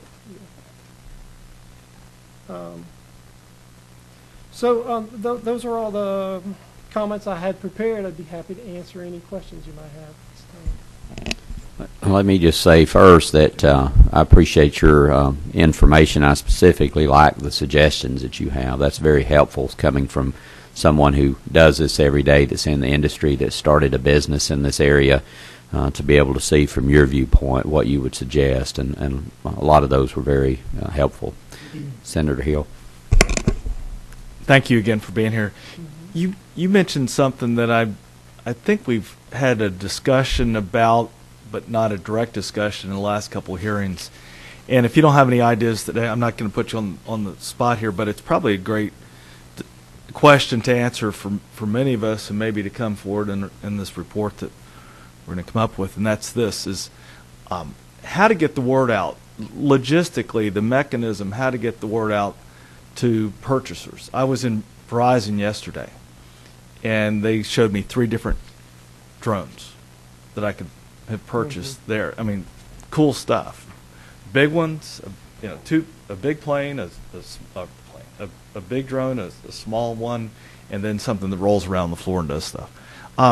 No discussion, of course, because it wasn't appropriate probably, but no discussion of the next step. And so I'm not going to put you on the spot here, but that's something that's important because people are going to go buy whatever the number is in the next couple of weeks here. And no one's intending to, I mean, very few people are really intending to do something bad with it. Right. 99%, hopefully, or hopefully 100%, but 99% will do their best to follow all the right rules and regulations. But inadvertently, if you don't know about it, if you don't know there's a speed limit, then you're just going to drive down the road, especially if they're not, the signs aren't posted. Well, I don't really, I haven't really given that much thought, but I think Tim mentioned that the AUVSI has put up a website, basically, right? Know before you fly. Well, that's the FAA. Or the FAA. Yeah, so I would think that with a very reasonable amount of funding, some public messages could be prepared that are, on the radio stations, on a few billboards, maybe even some TV commercials that are basically public education to alert people to their responsibility and to point them to more in-depth resources like this FAA website. I would think something like that could be very effective in spreading the word. I don't know, I can't think of another example where the state has engaged in that type of activity, but it could potentially be quite beneficial. Thank you. Any other questions? All right, again, sir, thank you very much for your time. Thank you. I know Senator Hill has to leave in a few minutes, and before he does, I just want to give him an opportunity. He's been good about following this committee and attending all of our meetings to offer any thoughts he has. As at the end of the conclusion of this meeting, we're going to start preparing our report. So, Senator Hill, any thoughts? Thank you all very much for allowing me and some of the other senators to informally, I guess, be a part of this and what the committee's doing. I think it's wise to have the committee hearings. I've talked with the chairman over the last number of months so we're not haphazard as we go about proposing legislation and passing legislation like the map that we saw a few minutes ago. I would suggest probably some of that was inadvertent as opposed to maybe with best intent, and then we always find ways to sometimes screw that up. But I'd like to see, and I'll propose, I call it the commission concept, but the commission concept, because one of the things I'm interested in continue to do is to bring some intentionality to this across the state, from the government side, from the public safety security side, but also to help the industry, because it's critical that we help the industry excel and succeed in every single way and get out of the way and stay out of the way, because y'all do it a lot better than the government does, and I'll go on record saying that. But sometimes we mess it up, and sometimes there's reasons to have what I just referenced as speed limit signs out there. That's, I think, the benefit of a commission, is because it brings more attention. You don't get people to talk about issues often unless you have a bill pending, and then everybody comes out of the woodwork to talk about a bill pending. I think the commission, I think you can do it in an inexpensive way too, as opposed to create some ongoing bureaucracy. And frankly, the commission idea that I'm thinking of is more of an advisory group that has more industry people involved than anybody else, because that's where the expertise is. So that's one of the things I'll be proposing. So I just want to give you all heads up, because we're looking to, any bill that we introduce on a commission probably won't be right in the first place, so please come and say, hey, would you consider doing this, that, and the other, because the intent is, I think, right. Secondly, is the chairman and I have talked about other possible legislation. We'll talk through that in the report, and just like the opportunity to have a chance to look at it before it's finalized. just to be able to be supportive. Our desire is to be supportive of what y'all are doing, and so we're communicating, which sometimes it's hard to do between the House and the Senate just because of time, not interest. But so we're communicating, so we're all working closely together. I think it's critically important industry. The other part of the commission I'm thinking through is too not just air, but also unmanned vehicles on the ground. I was out at Google and Apple a couple weeks ago, and you've got they're interested in all that as well as the rest of the industry.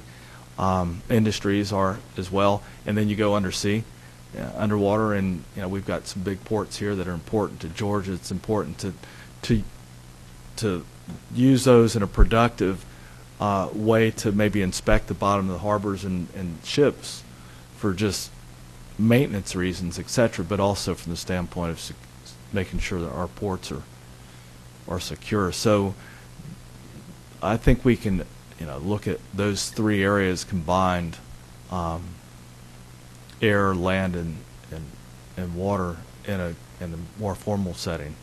And I'd love to have y'all's input on that concept as well. But thanks for the opportunity, Chairman and representatives, for letting me be a part of this and ask questions. So. No, thank you, Senator. We appreciate your input. Of course, any legislation that's introduced has to pass both chambers, so it's nice to have you involved. Did notice that. All right. I appreciate that, Senator. Next on our agenda is Dr. Alley, Chief Executive Officer of Area 1. That gets your attention, just the name of that company. Area 1.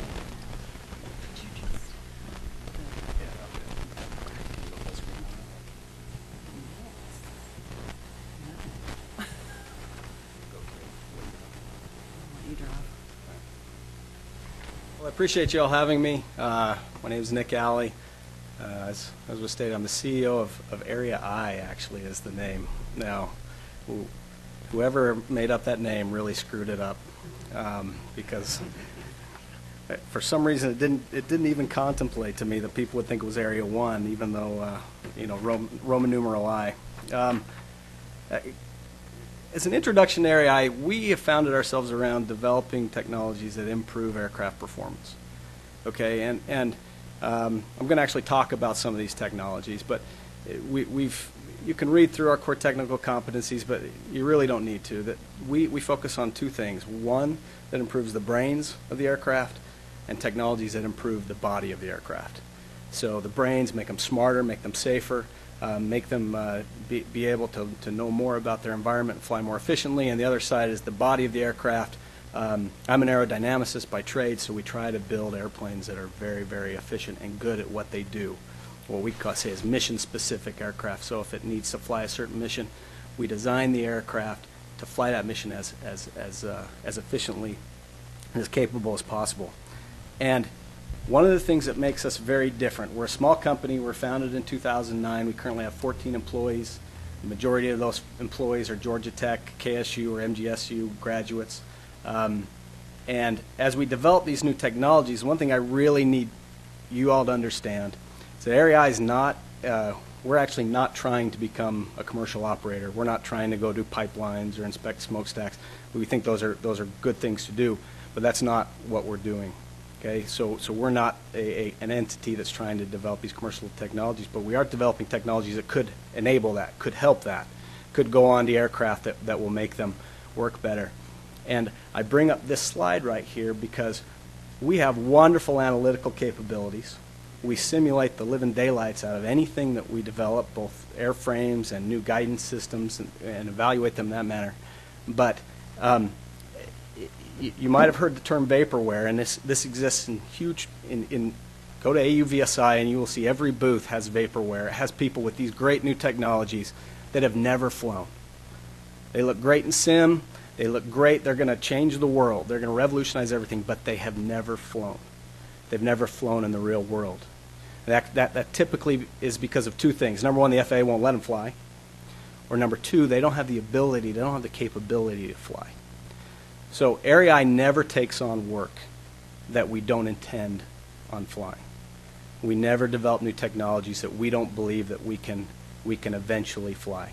And one of the core pieces of our company is developing the infrastructure, the architecture, to actually fly our technologies. So flight test support is a big piece of what we do. And to do that legally is what we've developed over the last 7 years, is the ability to have the architecture, the infrastructure, and the relationship with the state of Georgia so that we can legally carry out these test flights. We currently have 5 COAs, active COAs, that we've obtained through our partnership with the state of Georgia, Middle Georgia State University now. And we have a full trailer. In addition to that, we have a Beach Bonanza that we use to carry out flight tests. And I'll talk a little bit more about what we use that Bonanza for. But we have many, many hours of testing, not necessarily for commercial applications, but technologies that will end up aiding in some ways in commercial or DoD applications. So I wanted to talk a little bit, just to kind of give you a flavor of what some of those technologies are. So starting on the brain side of the house, recharge, acronym for Reactive Controller for Harvesting Gust Energy. You might know how a sailplane flies.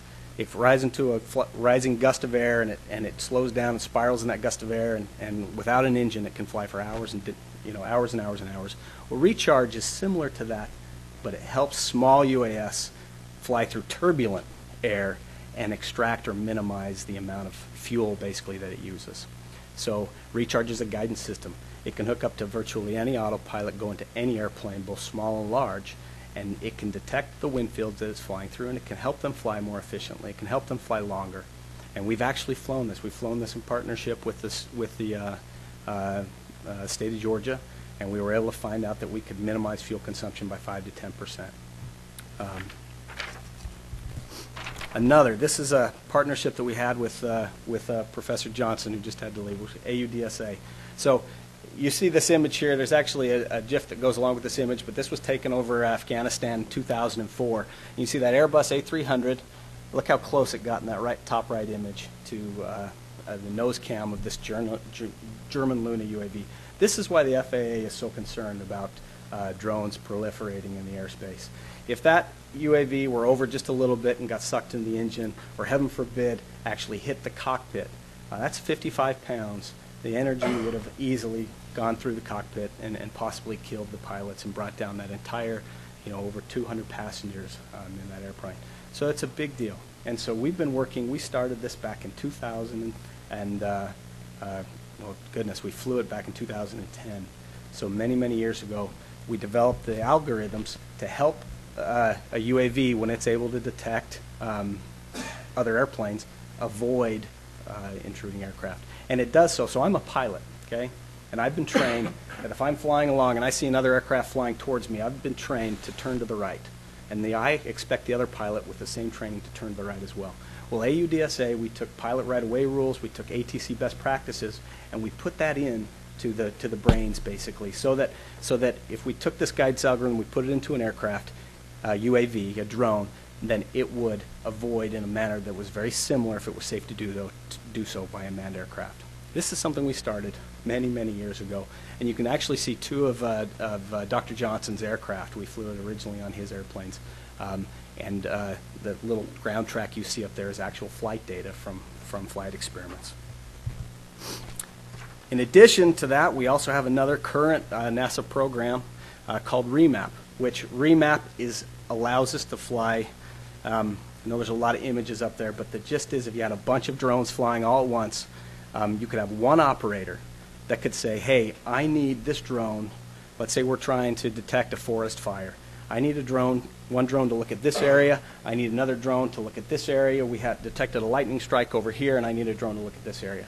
Well, all the drones can instantly communicate with each other, decide who's going to go look at what, and go carry that out without the operator having to actually specify locations. We just flew this 2 weeks ago in partnership with Middle Georgia State University down in Eastman, Georgia. Flew 2 drones at once, and the operators gave areas of interest. In addition to having the drones go out and actually seek out these areas of interest, they're able to perform self-avoidance. And there's also the other ability that we'll be able to take in signals from manned aircraft and avoid those manned aircraft as well. So this is remap. That's on the brain side of the house. Back to the body side of the house, AREI is very good at designing fixed-wing aircraft. In my opinion, when it comes to small, unmanned aircraft of the scale that we fly, we're the best in the nation. We have developed tools over the years where we're able to take from paper napkin onto flight very successfully these smaller fixed-wing type aircraft. And I could go bore you about all the aerodynamic details, which are very fun, but I'll save that for another day. Y'all come and visit us, and we'll give you an aero lesson.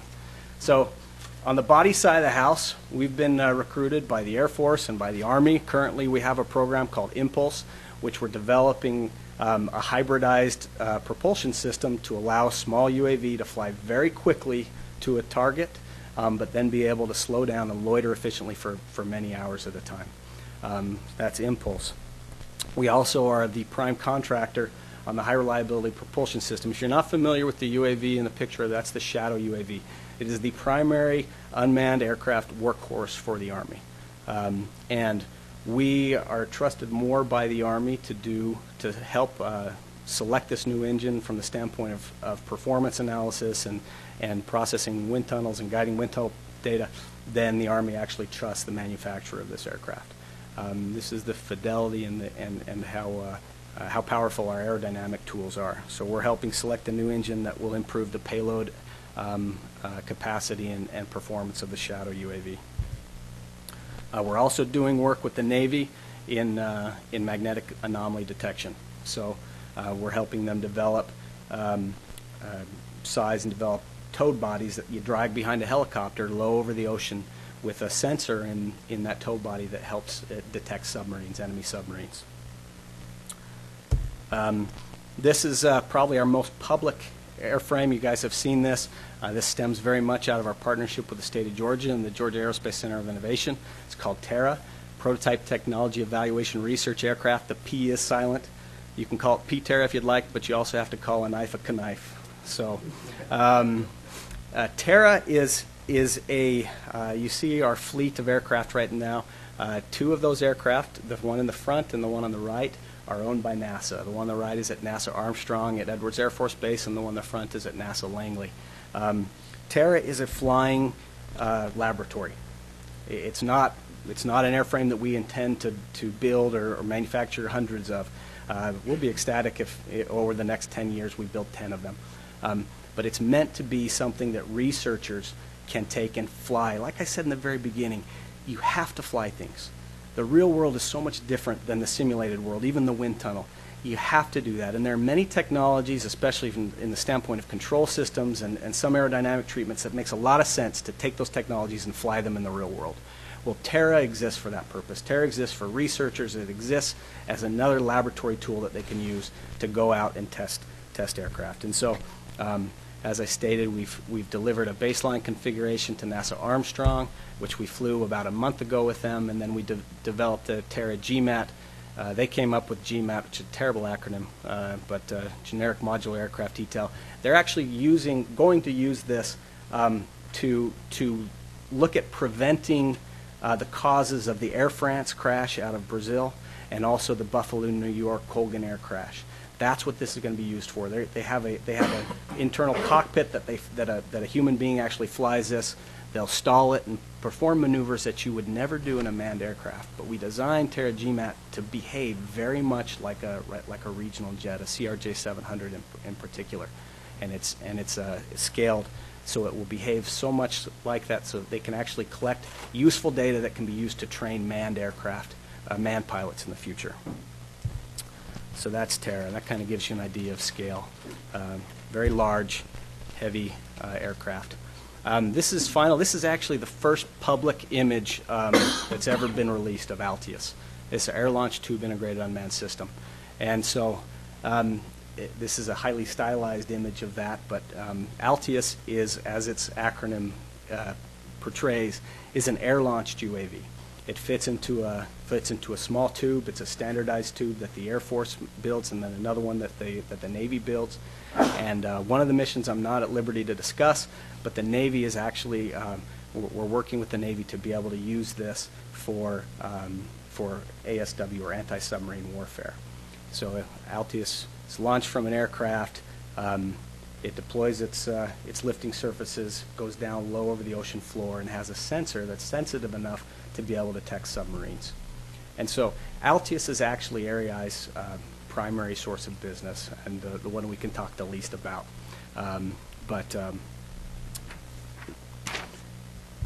I can answer probably some more questions in private if we needed to. So I have a lot of advice. Steve knows me for being very outspoken and very opinionated. So I will give you as much advice as you'll ask, and you can choose whether or not to trust it. But the very first thing I would tell you is the continued support for Georgia State Aerospace Center of Innovation, the other centers of innovation. And I mean this, and ladies and gentlemen, look at me when I tell you this. AREI exists right now because of the Georgia Center of Innovation. I mean that. That's not an exaggeration. I can show you books and the numbers.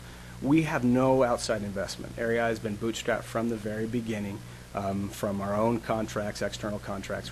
There we have zero debt. We don't have any venture capital or angel investment that guides our business. Our business is guided by two principles: whether or not it's fun and whether or not it's in our core love of technology. And so we do what we do without really the bottom line driving what we do. And this Georgia Center of Innovation, back in the early days of Terra development, helped us get grants through Middle Georgia College at the time, MGC, to help us build Terra. We could not have afforded to actually build the first jet aircraft that you see right there. And because of that, now Terra is not our sole source of business or even our core source focus, but that gave us so much credibility and so much, frankly, helped grow my very young workforce and mature them very quickly, that AREI has basically blossomed, has grown leaps and bounds. We actually plan on nearly doubling in size in the next year and a half. It all stemmed really from us being on the very precipice of not being able to make it, but being able to do something very impressive because the state of Georgia stepped in and allowed our dollar to go much further than it would have. And so keeping those things around, especially for, not necessarily for companies like mine, but for smaller companies that are trying to develop new, wild and crazy ideas, please don't, if anything, give them more funding. Don't take it away from them. Steve Justice and his predecessors have done an amazing job and continue to do so. Along that line, I would say do no harm. Do your best to do no harm. Georgia has been an excellent location to grow a small aerospace company. As I said, I hire primarily Georgia Tech graduates. I also have a graduate from MGSU, graduate from KSU. It is a great place. I find a lot of talented engineers here, and the state of Georgia has been a very friendly place from the standpoint of most of our, you don't take out ads in a company like mine. Most of our PR has come from the state of Georgia and because of our relationship. And so I would just, challenge you to not do legislation, and I'm more than willing to consult you as new legislation comes down the line to see whether or not it would affect my company. If restricted legislation is called for, which frankly I do believe that it is, I'll tell you that right now. I believe strongly that there is some restrictive legislation that is needed. But this has already been stated very, very clearly. Please understand the difference between companies like AREI and companies that are flying for direct profit. That's one thing. So AREI is a much different company than Phoenix Air. We're not going out and saying we're going to fly UAVs so you can do for the film industry.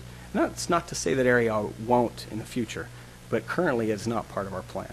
That's not part of our direction and not part of where we plan on going. But understand that we need to fly to test new technologies. We need to fly to do research. We have to do that. Without that flight data, for instance, I talked about Remap, which we flew two weeks ago. We learned so much. There were so many parts of Remap, even though it worked very well, there was so much that just worked like garbage. And we wouldn't have known, and now we know, and we're actually fixing those problems. We'll be back in the air in a week or so. if we had legislation that would prevent us from flying, it's already hard enough for us to get in the air legally with the FAA, but if there were legislation that we had to go through with the state of Georgia, it would drive us away. There is no doubt in my mind.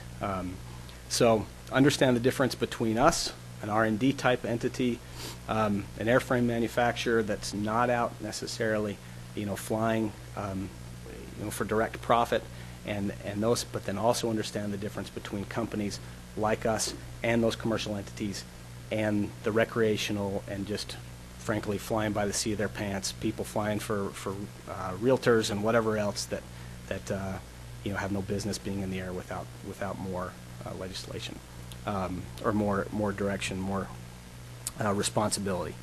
I would say I had a couple of things with regards to that. The Know Before You Fly is fantastic. My recommendation would be have any state entity that's selling those have to have a laptop sitting right next to the desk that they have to sit down and have to do the Know Before You Fly before they sell a drone to them. I really think, frankly, I think that's not too onerous. Check the box and move on. Yeah, during the Christmas season, it's going to piss a lot of people off. It is.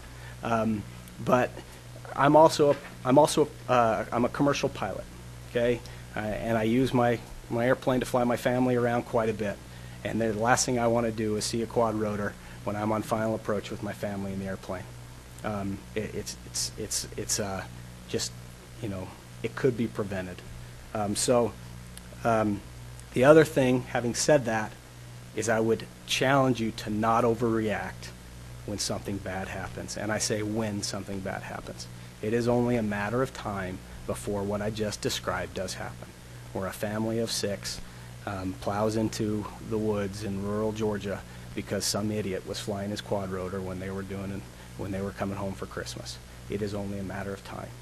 You have to understand that you cannot legislate a company like you can overact and legislate a company like mine out of existence because of overreactions in that regard. Finally, continue to encourage collaboration and then also encourage growth. Dr. Corbin talked about making it more friendly for private investment. That's not necessarily what we're looking for. As I said, we are completely bootstrapped, but we do. I have been approached from other states for incentives, for buildings, for things of that nature, to move AREI to those states. At present, we're not planning on doing so, but I do know, and this is new world to me, so you guys know this better than I do. But when the state of Utah comes to me and says, "Hey, we'll give you a 20,000 square foot building and not charge you for it for 5 years," that resonates. So. And that, those are things that, just to be completely clear, they did not tell me a 20,000 suite building for 5 years, but they said that those are things that could be done. And so I would just say that if you would like to attract more companies like mine and keep companies like mine that are developing this type of technology, that there be an avenue potentially for that to happen. And there are many states at AUVSI that have the governor's business development representative who are going around and saying, "Hey, do you want to come here? Do you want to come here? What can we do to work with you?" And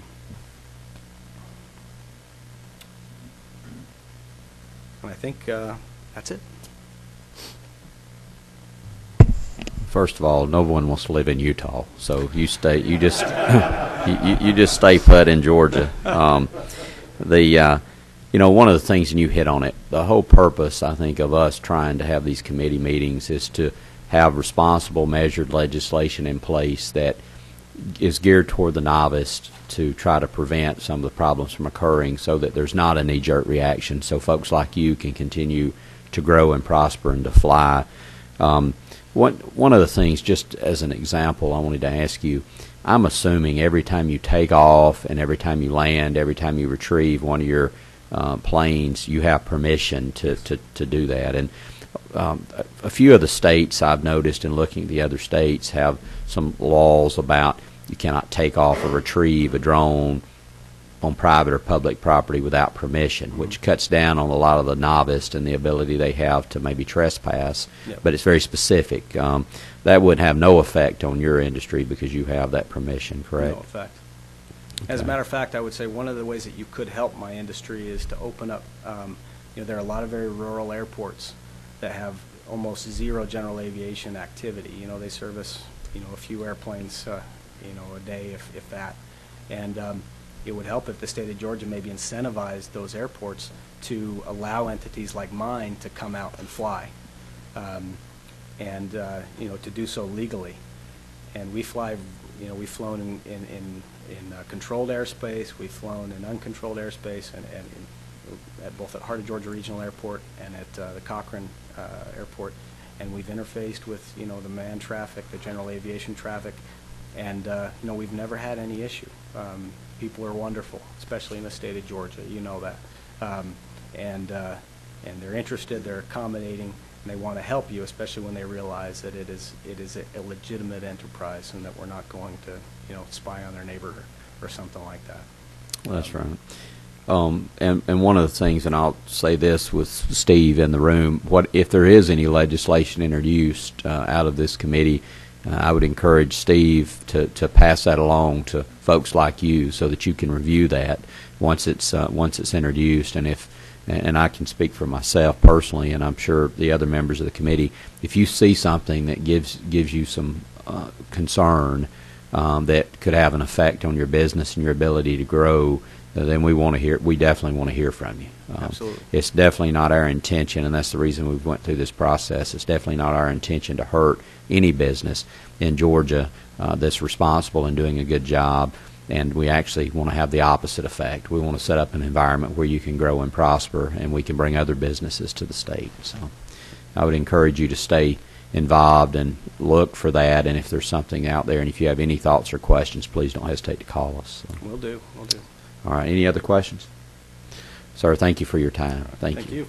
To the committee, it will take just about a 5-minute recess for just a minute, and then we'll come right back and we'll start discussing the report process and putting our ideas down, and so that Abby can start that process. So just about 5 minutes. We had one person sign up for public comment. Mr. Wayne, if there's anyone else that's here that did not sign up after he completes, just let me know. We'll be glad to hear from you. Thank you, Mr. Chairman, committee members. I'm glad that, is it Tomasio? What's your last name again? Romashko. Okay. That he's still here because I'm sure all you're familiar with the phone system that you call before you dig. Are you familiar with that system that just went in place? Well, what I'd recommend to you is to do the same thing as call before you dig. And I can assist you through the Georgia Association of Broadcasters in getting that commercial on the air, et cetera. So that's one thing I'd really recommend before you get up there and fly is know about it first. I'm sorry Senator Hill left because one of the things I wanted to talk about was that the underwater drones. We've all talked about for several weeks now about the drones in the air, but we haven't spoken about any rules or regulations for drones underneath the water. And if anybody listened to the debate the other night, I think it was the Secretary of State Clinton brought up the underwater drone problem. And so with our Port of Savannah, our beaches at Lake Lanier, the number of people who have private homes at Burton and Rayburn and Ocoee, et cetera, like somebody said, it only takes one person to destroy that beach, et cetera, kill somebody on that beach. So I would recommend that we also include those in the rules and regulations as how to operate or who should operate underwater drones, because they are going to become a big thing. The other thing I'd like to talk about is insurance. And I don't know if we had anybody speak before about insurance, like for instance, can I buy an insurance policy on my home insurance about drones or for drones? So I think that's one of the things that we haven't discussed in the past. So anyway, that was just a few of the comments I'd like to make based upon people that I know. I live in Dunwoody, but I know a lot of people in Brookhaven and Sandy Springs, et cetera, that whole area. And these are just some of the things they brought to my attention, because like a lot of people live in subdivisions where there are private lakes, you know, the ponds have been dug out, whatever, and then there's private lakes there, and somebody could throw a drone in one of those lakes and destroy somebody's house. I was just telling one of the lobbyists back there that probably somebody from Georgia would like to throw a drone in the water up at Lake Burton and attack Coach Saban's house and guarantee a victory one of these days. But anyway, those are just a couple of my comments, and I appreciate your listening to me, and I hope that some of these comments will be valuable to you. Does anybody have any questions? Thank you, sir. Thank you for your attendance and for your emails. Anyone else wish to be heard before we conclude public comment? All right, if not, we'll at this time we'll try to talk a little bit, spend a little time talking about the report and what recommendations that we would have. And what I would like to do before we conclude is, if everyone would be in agreement, is to allow Abby to prepare the report, send it out, let us make comments, and then when we're satisfied with it, do an email vote. That way we don't necessarily have to get back together in person for an additional meeting, especially since time is going to be drawing short and we have holidays coming up. So does anybody have any concerns about that? Would everyone be okay with that? Yes, teleconference, or well, we can go back and forth by group email and then have a vote on the final report. But we'll discuss what's going to go in that here right now today.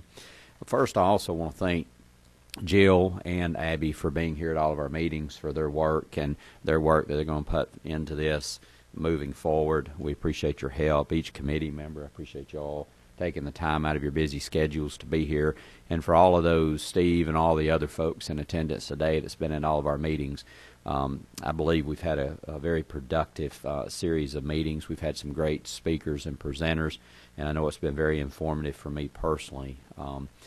I made a few notes. I emailed some of these out to you. I just want to go through my thoughts and then open it up for comments, if that's okay.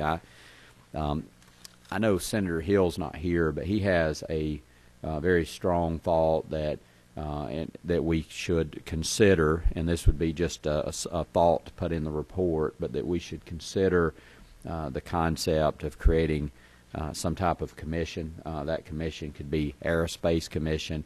That commission could be just unmanned vehicles focused on drones, aerial, ground, underwater, and looking at attracting those industries and growing that industry in the state kind of as a cheerleader. I think in talking with him, that vision would be that would be made up of at least one member of the House, one member of the Senate.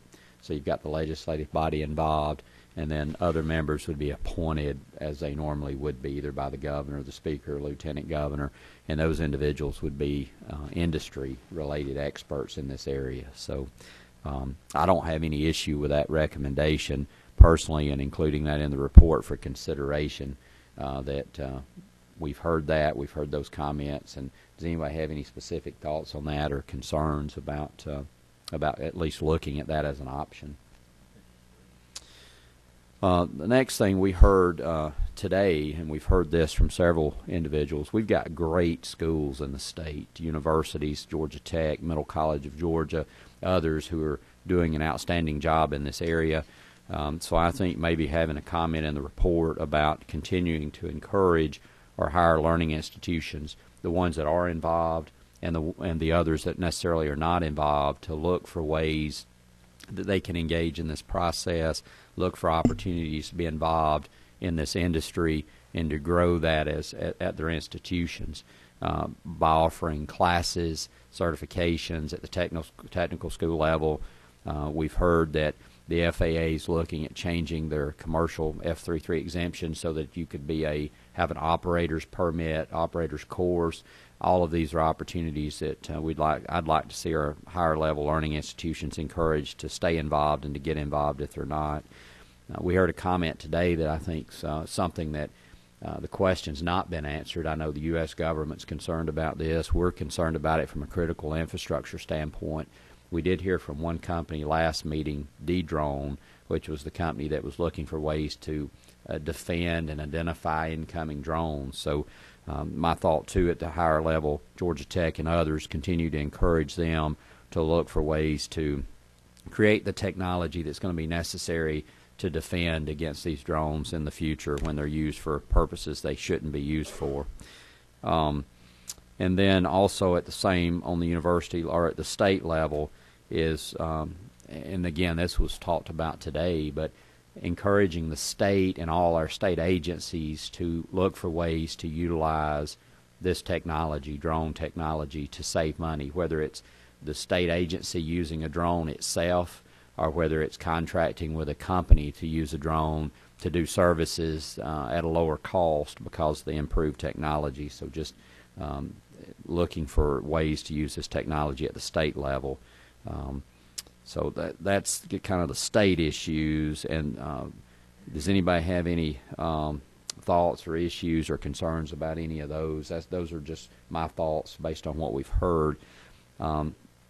Another one, and I'm not, this is not my area of expertise, but we heard today from someone, and maybe we have to phrase this correctly in the report, but for the state to look for opportunities to encourage venture capitalists or other investments coming into the state to help start these startup companies. We heard some other states are doing a good job of that, but again, I don't have the answer how we do that, but from a reporting standpoint, just encouraging the state to continue to look for ways to encourage that private sector investment in this growing technology may be something worth looking at.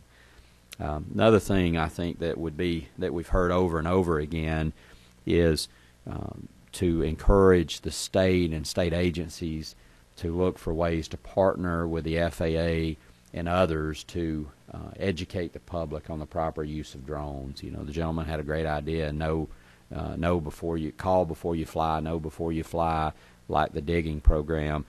Just ways to encourage people to educate the public.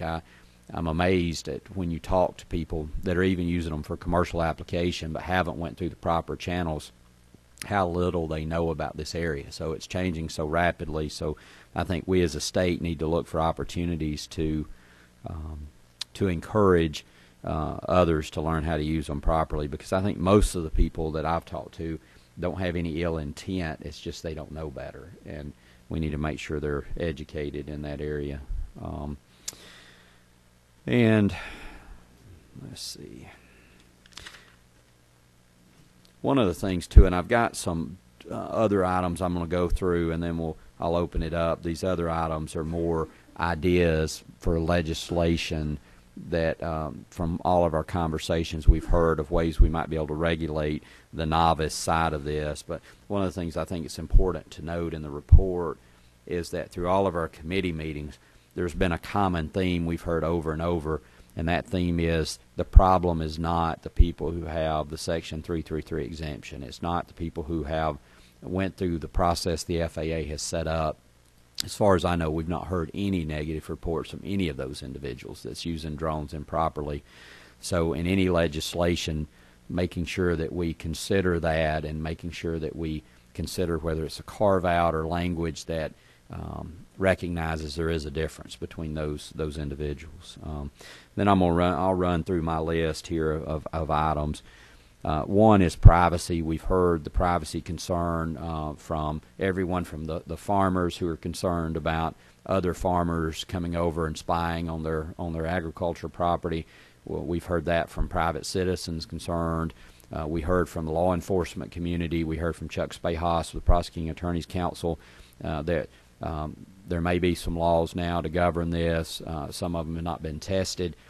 Talking to law enforcement folks across the state, I can tell you that they've been receiving calls about these issues, and they're not sure how to handle them. So my thought is that we address, like several other states have, that it would be unlawful to videotape or to photograph someone on their private property without their permission, with some limited exceptions to that. And that, again, from a reporting standpoint, we're not getting down in the weeds of what the specific language of legislation would look like, but that we are concerned about privacy, and that we would look at legislation that would govern privacy and the use of drones.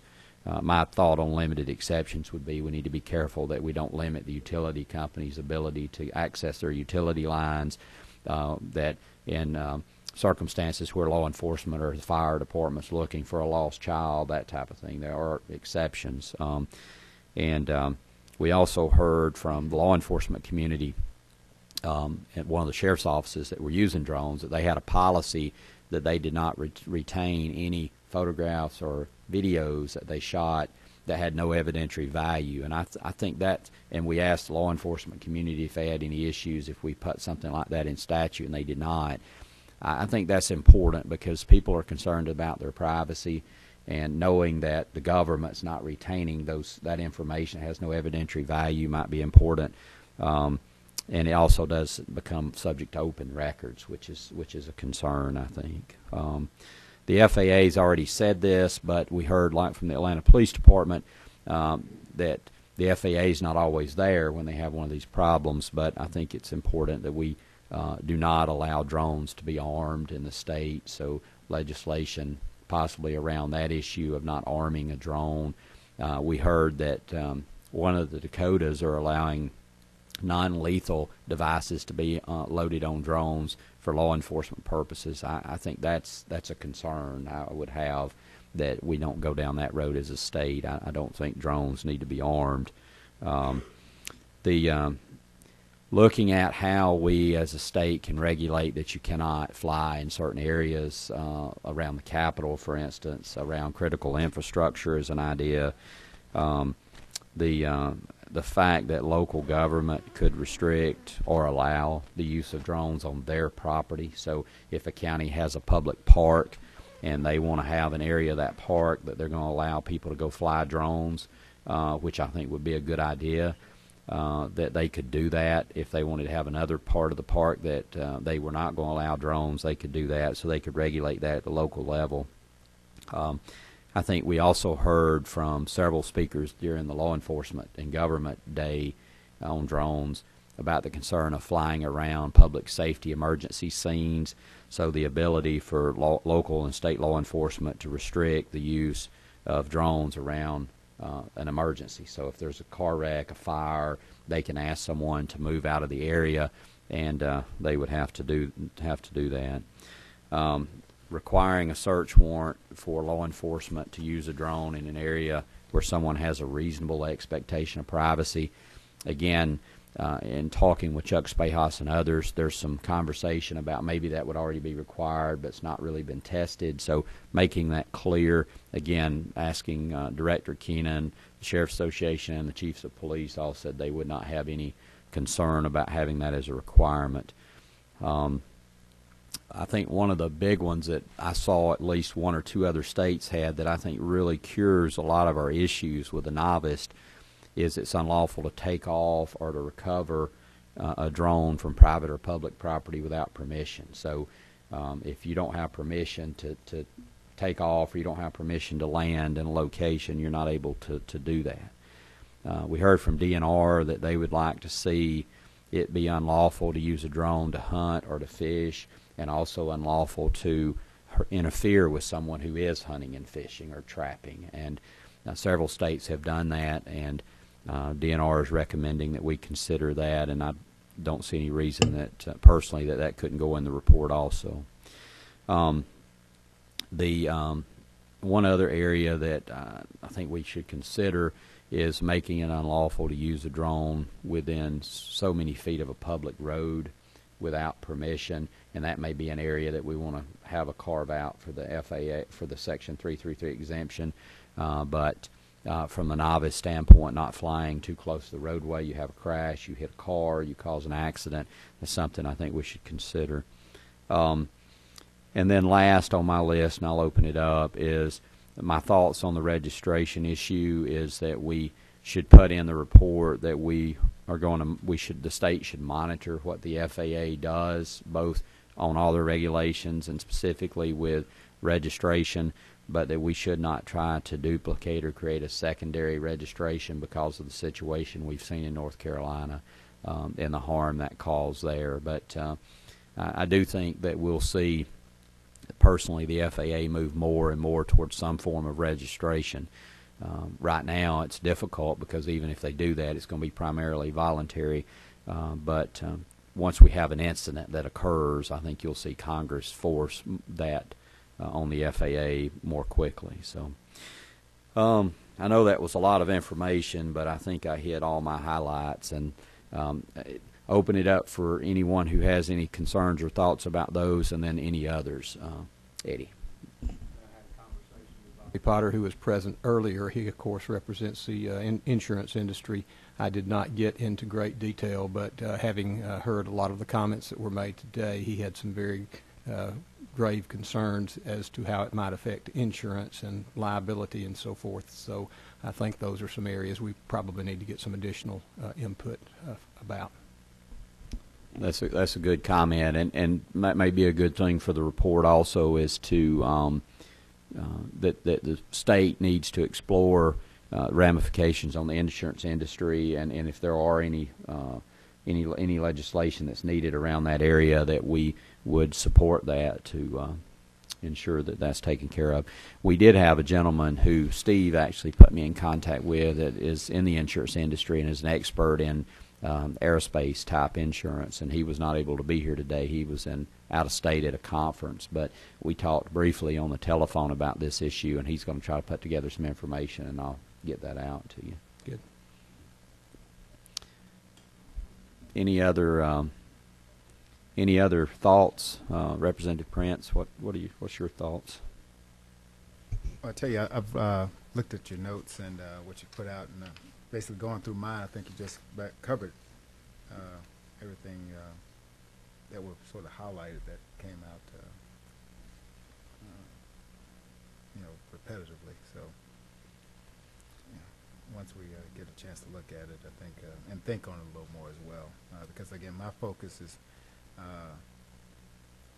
to try to figure out, okay, how do we regulate more the common user, and without, again, damaging any rights or definitely economic development. And I think that's a good point. And I think that's the overriding, it sounds like anyway, the overriding theme of these meetings and of any report that we have is that there is a need to regulate the novice user and to have laws that will protect public safety and privacy from the novice user.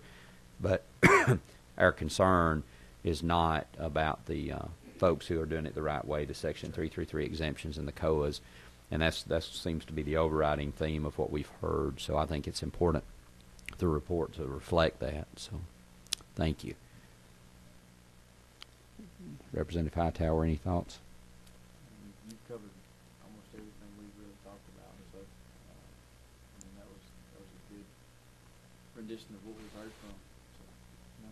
So, What about Eddie? Anything else? And when Abby puts together a report, and she can correct me if I'm wrong, but you'll have a recap of the all the meetings, who we've heard from, what they've discussed and paraphrased, and then have the recommendations of the committee that we've discussed today. All right. Yes, sir. Come up to the microphone there, because some folks may be watching the meeting from a computer or somewhere else, and they can only hear us if we speak into the microphone. So you mentioned the need to carefully protect privacy, and I just wanted to point out that many of the commercial applications of drone systems for inspecting infrastructure, especially very high structures. I mentioned industrial chimneys earlier, cell phone towers were mentioned earlier. When you take an image for inspection purposes of a cell phone tower at 300 feet, you can see a good portion of the county from that view in the background. And so I just would suggest that you keep in mind when you're thinking about what burden you're going to place on folks who are collecting imagery, that you allow for cases where things that are in the background that would not normally be a concern because of resolution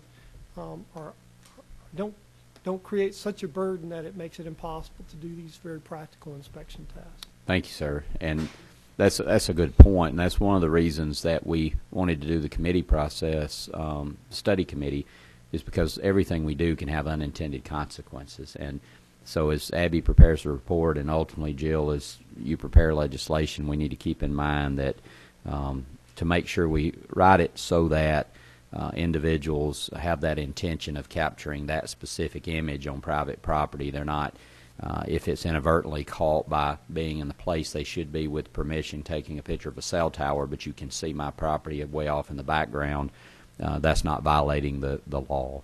But it's important that we specify that, because if not, you may have someone test that somewhere in local law enforcement. So.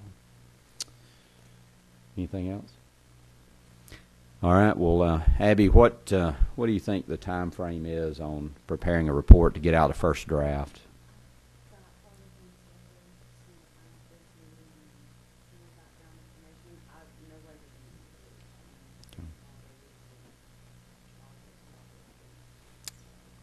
Good. Again, Abby, Jill, thank you for your support in this and for what you're doing for us. Committee members, thank you. Thank you to everyone's here. I think we've had a productive meeting, and at this time we'll be adjourned. Thank you.